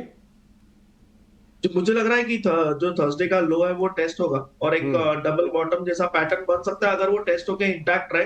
बट अगर ब्रेक डाउन हो जाए तो नेक्स्ट लेवल वुड बी 18,600। तो जैसे मैं कह रहा हूँ कॉशियस अप्रोच रखिए कि ऐसा नहीं कि आपको मार्केट निचले लेवल्स पे लग रहा है इसके नीचे जा नहीं सकता है, बिल्कुल जा सकता है। तो मेरे हिसाब से don't pour in all your investment at one go, थोड़ा वेट कीजिए। इनफैक्ट मैं हमेशा ये चाहता हूँ कि आप हायर लेवल्स पे अगर खरीदे तो एक इंश्योरेंस के साथ खरीद रहे हो, एक नॉन टर्मोइल वाले मार्केट में, नॉन वोलाटाइल मार्केट में खरीद रहे हो, वो बेहतर रणनीति होगी एज कम्पेयर टू यहाँ पे ऐड करके स्टक होना। स्पेशली एफएनओ पोजीशंस मेरे हिसाब से ऐसे मार्केट में अवॉइड करने चाहिए। आपको अगर शॉर्टिंग आती है तो definitely this is one of the best markets, but अगर शॉर्टिंग नहीं आती है तो मुझे लगता है कि वेट करना चाहिए। ठीक है, वेट थोड़ा करना चाहिए। और इनफैक्ट 18,400 18,500 की विंडो खुली है, लास्ट वीक भी बात होती है, बट शायद थोड़ी सी स्टीम बाकी है ऊपर की तरफ। आप इस रैली को देख सकते हैं, रिकवरी ट्रेड को देख सकते हैं, ये कहना चाहिए। इनफैक्ट एसबीआई लाइफ को एक बार डिस्कस करते हैं। इसके भी अच्छे सेट ऑफ नंबर्स आए थे और नंबर से पहले इसमें काफ़ी हद तक स्टॉक में मूवमेंट आ भी गई थी। अब नंबर्स के बाद भी आप 1.1% की मूव देख रहे हैं। एसबीआई लाइफ पर क्या यहाँ इस लेवल पर बेट करेंगे आप सोनी? एसबीआई लाइफ मेरे ख्याल से 1300 लेवल अच्छे से होल्ड कर रहा है और जब तक ये 1300 को ब्रीच नहीं करता है तो इसमें इंटैक्ट रहेंगे जो भी थोड़ी से स्ट्रेंथ दिख रहे हैं इतने चॉपी मार्केट में भी। सो यहाँ से डेफिनेटली आप खरीद सकते हैं। रिस्क रिवॉर्ड रेशियो काफी फेवरेबल है। 1300 का स्टॉप लॉस लगाए और ऊपर का टारगेट रहेगा 1340 1350। DB realty Mumbai based developers की बात हो रही थी, डीबी रियल्टी को लेके आइए डॉक्टर साहब। डीबी रियल्टी ऐसे बाजार में 3% ऊपर है, करीब करीब 170 पे है। 6 महीने का ग्राफ अगर आप लेके आए तो मालूम चलेगा कि ऊपर में ये 180 177 के आसपास गया था, फिर नीचे आया है। एक बार रत्नेश, डीबी रियल्टी का चार्ट बताइए, करेक्शन इसका हो गया क्या? ये क्रॉस करेगा अपना 175 178 वाला लेवल्स? डीबी रियल्टी देखिए तो ओवरऑल बाजार के साथ में अंडर परफॉर्म नहीं, इवन के आउट परफॉर्म ही कर रहा है। उसका डेली वीकली चार्ट पर देखेंगे, वीकली चार्ट पे तो इवन हेमर फॉर्मेशन इसने बना दिया है। तो हेमर फॉर्मेशन कहीं ना कहीं एक साइन देता है कि कहीं ना कहीं एक शॉर्ट टर्म जरूर बॉटम प्लेस हो चुका है यहाँ पे। तो एक बार जो इसको हर्डल आएगी 175 तक की आएगी, 175 तक जरूर जा सकता है, पर इसको फ्रेश ब्रेकआउट 175 के ऊपर मिल जाएगा, फिर ये लेके जा सकता है 190 से 200 तक के लेवल के लिए। तो बिल्कुल थोड़ी बहुत भी वापस से इसमें गिरावट आती है 160 के आसपास में वहां पे वापस खरीदे। स्टॉप लॉस इसका रहेगा 150 रुपए का। DB realty. एक और आपको बात मैं बता दूं और वो है एचडीएफसी बैंक। एचडीएफसी बैंक पे आपको नजर रखनी है। क्यों? क्योंकि 30 अक्टूबर को इन्होंने अपना analyst day, investor day, HDFC bank investor day मना रहे हैं। ये ऊपर के भाव से करीब करीब 1650 के भाव से लगातार नीचे चलता चला आ रहा है और इस समय 1460 के आसपास आ गया है। अविनाश है हमारे साथ? ओके, अविनाश चले गए, लेकिन बाकी पैनलिस्ट हैं। एचडीएफसी बैंक का अक्यूमुलेशन जोन, शिवांगी, आपको क्या नजर आता है? देखिए, ये बात तो तय हो गई है कि ये शायद एक आध साल बहुत जोर से भागे ना ये स्टॉक, क्योंकि लोगों का मानना है कि नंबर थोड़ा चैलेंजिंग रह सकते हैं। लेकिन एट द सेम टाइम ये व्यू आ रहा है कि ये साल एसआईपी स्टॉक टाइप का बन गया है। ये आपके हिसाब से किस लेवल पे ये कमजोरी के लेवल पे अक्यूमुलेट करना चाहिए? जी, एचडीएफसी बैंक की अगर हम बात करें तो हमने देखा है कि पिछले 5-6 सालों से इसने एक अच्छा परफॉर्मेंस दिया है और ये साल थोड़ा हम देख रहे हैं कि थोड़े डैम्पिंग क्लोज है। बट अगर हम देखें कि इसका जो सपोर्ट लेवल्स है क्रूशल, अगर हम लॉन्ग टर्म इन्वेस्टमेंट के तौर पे अगर हम पूरा डिस्कशन कर रहे हैं तो अभी भी ब्रीच नहीं हुआ है। तो और काफी स्ट्रॉन्ग काउंटर है फंडामेंटली भी अगर हम देखें तो, और इन्वेस्टमेंट के तौर पे बिल्कुल पोर्टफोलियो में रखने लायक है। तो मेरी राय रहेगी कि हम इसमें कोई भी छोटे डिक्लाइंस में हम इसमें प्लान आउट कर सकते हैं खरीदारी के मौके। 1430 एक इम्पोर्टेंट लेवल है जो इसका एक प्रीवियस जोन भी बनते हुए दिख रहा है। तो यहाँ पे भी हम इस स्टॉक को एक अच्छी नजर से देख सकते हैं खरीदारी के लिए, ऐड करने के लिए। और ओवरऑल इन्वेस्टमेंट के तौर पे ही इस स्टॉक को ध्यान रखते हुए ये डिस्कशन हो रहा है, क्योंकि ट्रेडिंग में मोमेंटम जो है वो नजर नहीं आ रहा है। तो ट्रेडिंग के लिए फिलहाल अवॉइड कर सकते हैं। ठीक है, ट्रेड के लिए अवॉइड कीजिए, एचडीएफसी बैंक को निवेश के लिए ठीक है। Ramesh Iyer, MD and VC M&M finance हमारे साथ जुड़ेंगे और उनसे हम आज पूछेंगे बहुत ही जो भी ज़रूरी सवाल हैं जो आपके मन में उठ रहे हैं सारे के सारे उनसे हम ज़रूर पूछेंगे। 10% ये नतीजों के बाद शेयर आज टूट गया है। दिक्कतें क्या हैं, आगे की राह कैसी लग रही है? फेस्टिव सीज़न अब धीरे धीरे हम देख रहे हैं कि पिकअप करके अब कहीं ना कहीं दिवाली की तरफ मूड शिफ्ट होगा। किस तरह की डिमांड सिनेरियो है ये भी हम उससे जानेंगे। लेकिन एक और शेयर जिस पर ना सोनी आपसे ज़रा राय चाहेंगे, और वो भी इन्वेस्टमेंट के लिहाज से ही चाहेंगे, क्योंकि वो भी इंडेक्स का एक मजबूत कंपोनेंट है। L&T 3100 रुपये के आसपास के हमने लेवल देखे थे, और वहां से अभी ये शेयर करीब करीब 7-8% टूट के अभी ट्रेड कर रहा है। 2850 के भाव आ गए हैं। L&T में कब एंट्री करनी है?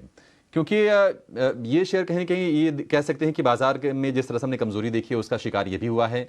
बिजनेस को लेकर कमजोरी नहीं है, मैनेजमेंट को लेकर कमजोरी नहीं है, कोई खराब खबरें नहीं आई हैं। इनफैक्ट ये प्री इलेक्शन ईयर चूंकि चल रहा है, उसमें एक मेजर इसका रोल भी रहेगा। L&T एंट्री पॉइंट बताइए, सोनी कहां पर खरीदना है शेयर को? जी मेरे ख्याल से L&T में अगर खरीदना है, एंटर करना हो थोड़ा पोजिशनल लॉन्ग टर्म के लिए, तो आप 2850 2800 के रेंज में आप ले सकते हैं। क्लोजिंग बेसिस पे आप स्टॉप लॉस लगा सकते हैं 2400, क्योंकि वही उसका पोजिशनल लॉन्ग टर्म के लिए बहुत ही स्ट्रॉन्ग सपोर्ट है, और वहां से बाउंस बैक करेगा तो आप टारगेट्स ले सकते हैं 3500 का। सो मेरे ख्याल से वो रेंज बेहतर रहेगा लॉन्ग टर्म प्लेयर्स के लिए, और पोजिशनल में वही लेवल पे आप अक्यूमुलेट कीजिए उसी रेंज में। 2400 का स्टॉप लॉस, 3500 का पहला टारगेट, 4000 का दूसरा टारगेट। ठीक है, L&T को लेकर ये व्यू। इंडिया मार्ट के नतीजे आए थे, और नतीजों के दम पर हमने देखा था कि थोड़ी सी रिकवरी शेयर में आई थी, लेकिन सारी की सारी रिकवरी आज के सत्र में सब फिजल आउट हो गई है, और अब ये 5% नीचे आकर ट्रेड कर रहा है। इंडिया मार्ट, प्रशांत, कितनी आप इसमें कमजोरी देख रहे हैं, या फिर थोड़ा सा और कमजोर हो जाए तो बल्कि खरीदारी के मौके तलाशने चाहिए? क्या व्यू है आपका? यहाँ पे अभिषेक जी एक क्लियर कट ब्रेकडाउन आया। इनफैक्ट ब्रेकडाउन आज नहीं आया है, अगर हम देखें तो ये कंटिन्यूअस लोअर लोज लोअर हाईज बना रहा है, तो बिल्कुल भी खरीदना नहीं चाहिए। ये ऐसे स्टॉक्स में कभी खरीदता नहीं हूँ, ऐसे पैटर्न्स पे मैं इनफैक्ट कॉशियस हो जाता हूँ, और उस वही अप्रोच हमेशा हेल्प किया हुआ है सालों से, इन्वेस्टमेंट रहे या ट्रेडिंग रहे। तो मैं वेट करूंगा स्टेबिलिटी आने को। स्टेबिलिटी कब आएगी? स्टेबिलिटी आएगी 2700 के ऊपर। 2700 के ऊपर क्लोज हो तो आप डेफिनेटली एक इन्वेस्टमेंट के हिसाब से देख सकते हो। ट्रेडिंग के लिए स्ट्रिक्ट नो, और इस लेवल पे और इस पैटर्न पे इन्वेस्टमेंट के लिए भी नो। जैसे मैंने कहा 2700 के ऊपर एक दिन कम से कम क्लोज होने दीजिए, फिर आप ऐड कर सकते हो with stop loss around 2500 2550, and आप होल्ड कर सकते हो for a pull back trade. थोड़ा सा और वीक तो हुई है मार्केट्स। इनफैक्ट आप निफ्टी पर भी देखें तो वहां पर भी 100 पॉइंट्स का ड्रैग है, और बैंकिंग स्टॉक्स भी लगभग 350 पॉइंट्स ड्रैग हुए हैं।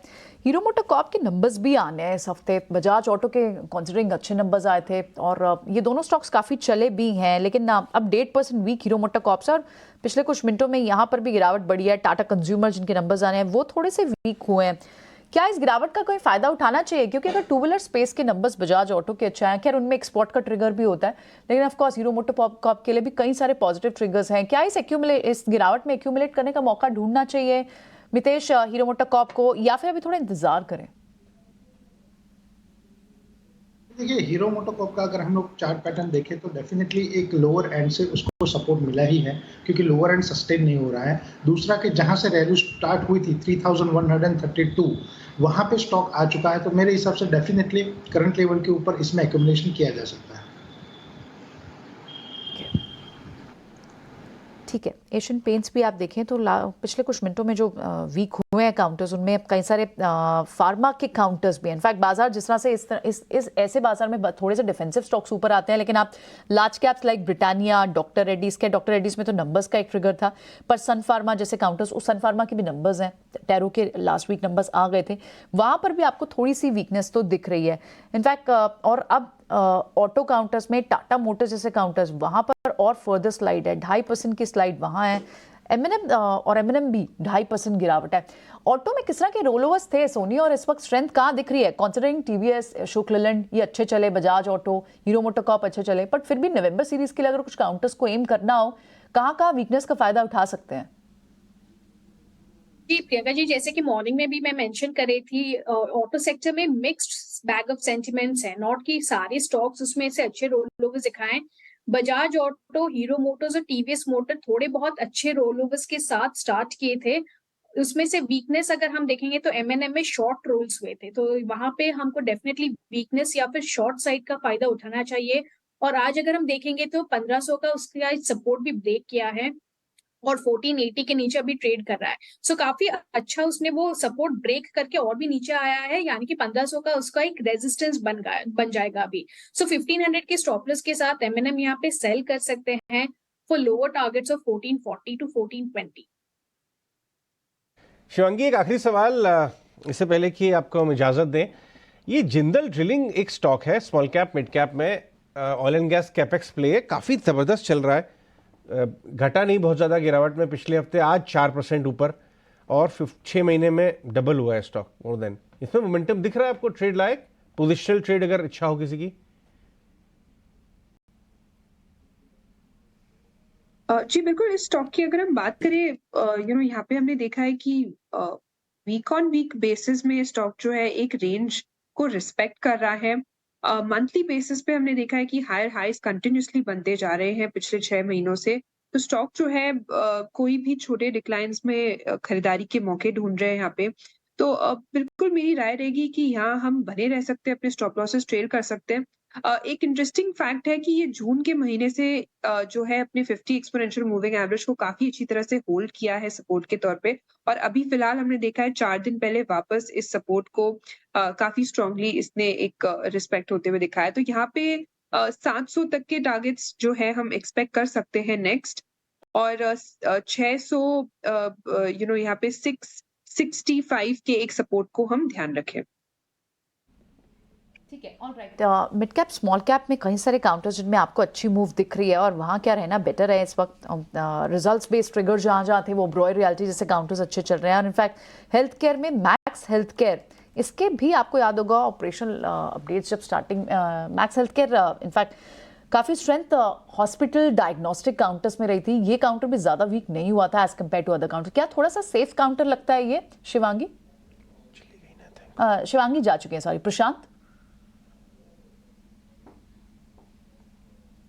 प्रशांत, आप एक बार मैक्स हेल्थ केयर को चेक करके बताएंगे? जी बिल्कुल प्रियंका, यहाँ पे मुझे लग रहा है कि एक पुल बैक कैंडिडेट है और एक कंसोलिडेशन में रेंज बाउंड है, तो एक सेफ बेट होगी यहाँ पे। करीबन अगर ये स्टॉक 570 के ऊपर निकल जाए, which is hardly 3 points from the current price, तो 570 के ऊपर मुझे लग रहा है ये कंफर्टेबली 595 600 का जो इसका कंसोलिडेशन का ऊपरी लेवल है वहां तक जा सकता है। और आपको जो स्टॉप लॉसेस रखने होंगे वो बिल्कुल 550 552 के जोन में रखने होंगे। तो ओवरऑल मुझे लग रहा है कि कोई फ्लैम्बॉयंट स्टॉक नहीं है, but definitely a safer bet in this kind of an environment. ठीक है, मैक्स हेल्थ केयर को लेकर ये व्यू। 82 अंक नीचे निफ्टी ट्रेड कर रहा है 18,964 पर, और शुक्रवार को जब बाजार में तेजी हो रही थी, जब माहौल थोड़ा सा हम उत्साह का देख रहे थे, तो हम ये सवाल बार बार पूछ रहे थे कि क्या हम मान के चलें कि बॉटम बन गया, रिकवर यहां से बाजार में हो जाएगा। तमाम एक्सपर्ट्स का व्यू ये थे कि 18,800 से लेकर 19,200 ये रेंज है। 19,200 के ऊपर जब तक निफ्टी नहीं निकलता है तब तक कन्विक्शन नहीं आएगा। 18,800 के नीचे अगर निफ्टी फिसला तो बिकवाली की जो आंधी है थोड़ी सी और तेज हो जाएगी। अभी थोड़ी देर में एक्सपर्ट्स हम ये भी समझेंगे कि क्या ये बेहतर स्ट्रेटजी होगी कि 18,800 के आसपास जाएं तो 18,850 के आसपास बाय करें, 19,100-150 की रेंज में शॉर्ट कर लें, ये समझेंगे। लेकिन इसके पहले जरा ये जान लेते हैं कि ऑप्शंस में आपके लिए मौके कहां पर बन रहे हैं। अक्षय भागवत हमारे साथ हैं जेएम फाइनेंशियल से।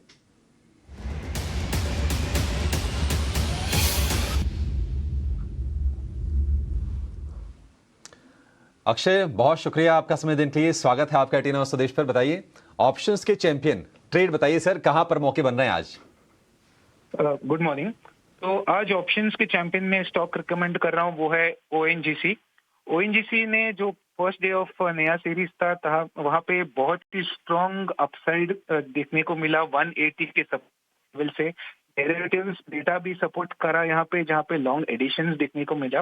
हालांकि आज के दिन स्टॉक थोड़ा सपाट है, फ्लैट ट्रेड हो रहा है, तो आपको मौका दे रहा है ऑप्शंस के द्वारा री एंटर करने को। हमारा मानना है जिस तरह से सेटअप बन रहा है ONGC में, इसके टारगेट आपको 190 तक ऊपर में नवंबर सीरीज में देखने को मिलेंगे। तो आपको रणनीति बनानी है कॉल बाय करने की, plain vanilla call. Deep out of the money call है 190 की, जो करीबन 2 रुपए के आसपास अवेलेबल है। इसमें आप टारगेट बना के चलिए 5 रुपए first target, second target 6 rupees. Stop loss बनाना है तो 0.7 का स्टॉप रहेगा। लॉट साइज ओएनजीसी का है 3850। तो एक टारगेट और स्टॉप लॉस अगर आप लेके चले एब्सोल्यूट टर्म्स में, रुपी टर्म्स में, तो अराउंड 7500 का प्रॉफिट पोटेंशियल है और करीबन 4500 का लॉस हो सकता है। ठीक है, बढ़िया है। रिस्क रिवॉर्ड रेशियो के लिहाज से भी ठीक है। ओएनजीसी 190 की कॉल खरीदनी है, 2 रुपए पर मिलेगी आपको। लक्ष्य 3 गुने का 6 रुपए, स्टॉप लॉस 70 पैसे का। बिल्कुल प्लेन सिंपल आपके लिए स्ट्रेटजी हम लेकर आते हैं ऑप्शंस के चैंपियन में। अक्षय जी, बहुत शुक्रिया आपका समय देने के लिए, बेहतरीन स्ट्रेटजी बताने के लिए। ओएनजीसी में हमने अच्छी तेजी देखी थी शुक्रवार के सत्र में, और आज भी हम देख रहे हैं कि गेंस को कंसोलिडेट करने की कोशिश ये शेयर कर रहा है। लेकिन ये स्क्रीन पर आपके जो था ट्रेडिंग को लेकर रिस्क डिस्क्लोजर, इसको ध्यान से आप हमेशा पढ़ लीजिए। ना हो तो एक बार फोटो खींच के देख लीजिए और एक बार बारीकी से उसको पढ़ लीजिए, क्योंकि ये थोड़ा रिस्की होता है। तो सोच संभल के स्टॉप लॉसेस को फॉलो करके आप अपने ये सारे के सारे ट्रेड लीजिए। लेकिन प्रशांत, आपसे जरा निफ्टी को लेकर एक बार व्यू चाहेंगे, क्योंकि ये देखिए आज ग्लोबल बाजारों से सेटअप भी ठीक ठाक थे, इंडिकेशंस उतने खराब नहीं थे, बावजूद उसकी कहीं ना कहीं कॉन्फिडेंस की कमी है, और इसकी चर्चा हम शुक्रवार को भी अच्छे बाजार में भी कर रहे थे। तो क्या ये बेहतर होगा कि 19,150 से 200 के रेंज में, या फिर 100 से 200 के रेंज में बाजार जाए तो वहां पर शॉर्ट के मौके खोजें, 18,800 से 900 के रेंज में वहां पर लॉन्ग के मौके खोजें? क्या ये कारगर रणनीति साबित हो सकती है? अभिषेक जी, ये मेरे हिसाब से कंपल्सिव ट्रेडर्स के लिए ही होगा। मैं, अगर आप मुझे पूछो, मैं सिर्फ साइडलाइंस पे बैठा हूं, बिल्कुल भी ट्रेड नहीं करूंगा इंडेक्स पे, क्योंकि एक क्लियर रूल मैं फॉलो करता हूँ, when in doubt stay out. यहाँ पे आपको किसी ने कंफर्म बोला नहीं है कि 18,800 या 18,900 वर्क करेगा। दूसरी बात, ये दिखाई नहीं दे रहा है कि ये 19,200 तक जाएंगे। तो मुझे लग रहा है कि पोजीशन ना रखे इंडेक्स में, सबसे बेहतर वो होगा। और अगर 18,800 पे जाके बाउंस आए तो 19,000 पे खरीदने में कोई तकलीफ नहीं है। 200 पॉइंट की रिस्क निफ्टी में काफी जस्टिफाइड होती है। तो एक बार बाउंस आए या एक बार ब्रेक डाउन हो जाए, उसके बाद ट्रेड इनिशिएट कीजिए। प्रीएम्प्ट करके करने से क्या होगा, तो आपको लॉसेस ही होंगे। और दूसरी राय मेरी होगी कि इंडेक्स में ऑप्शंस बिल्कुल भी आप ट्रेड मत कीजिए जब तक कि मोमेंटम या एक डायरेक्शन में क्लैरिटी ना आए। इस मार्केट में आपको पुट और कॉल दोनों ही प्रीमियम लूज होंगे। तो अनलेस एंड अनटिल आप ऑप्शन राइटर हो, मुझे लग रहा है कि इसमें ऑप्शंस में आपको बाइंग साइड पे पार्टिसिपेट इंडेक्स में नहीं करना चाहिए।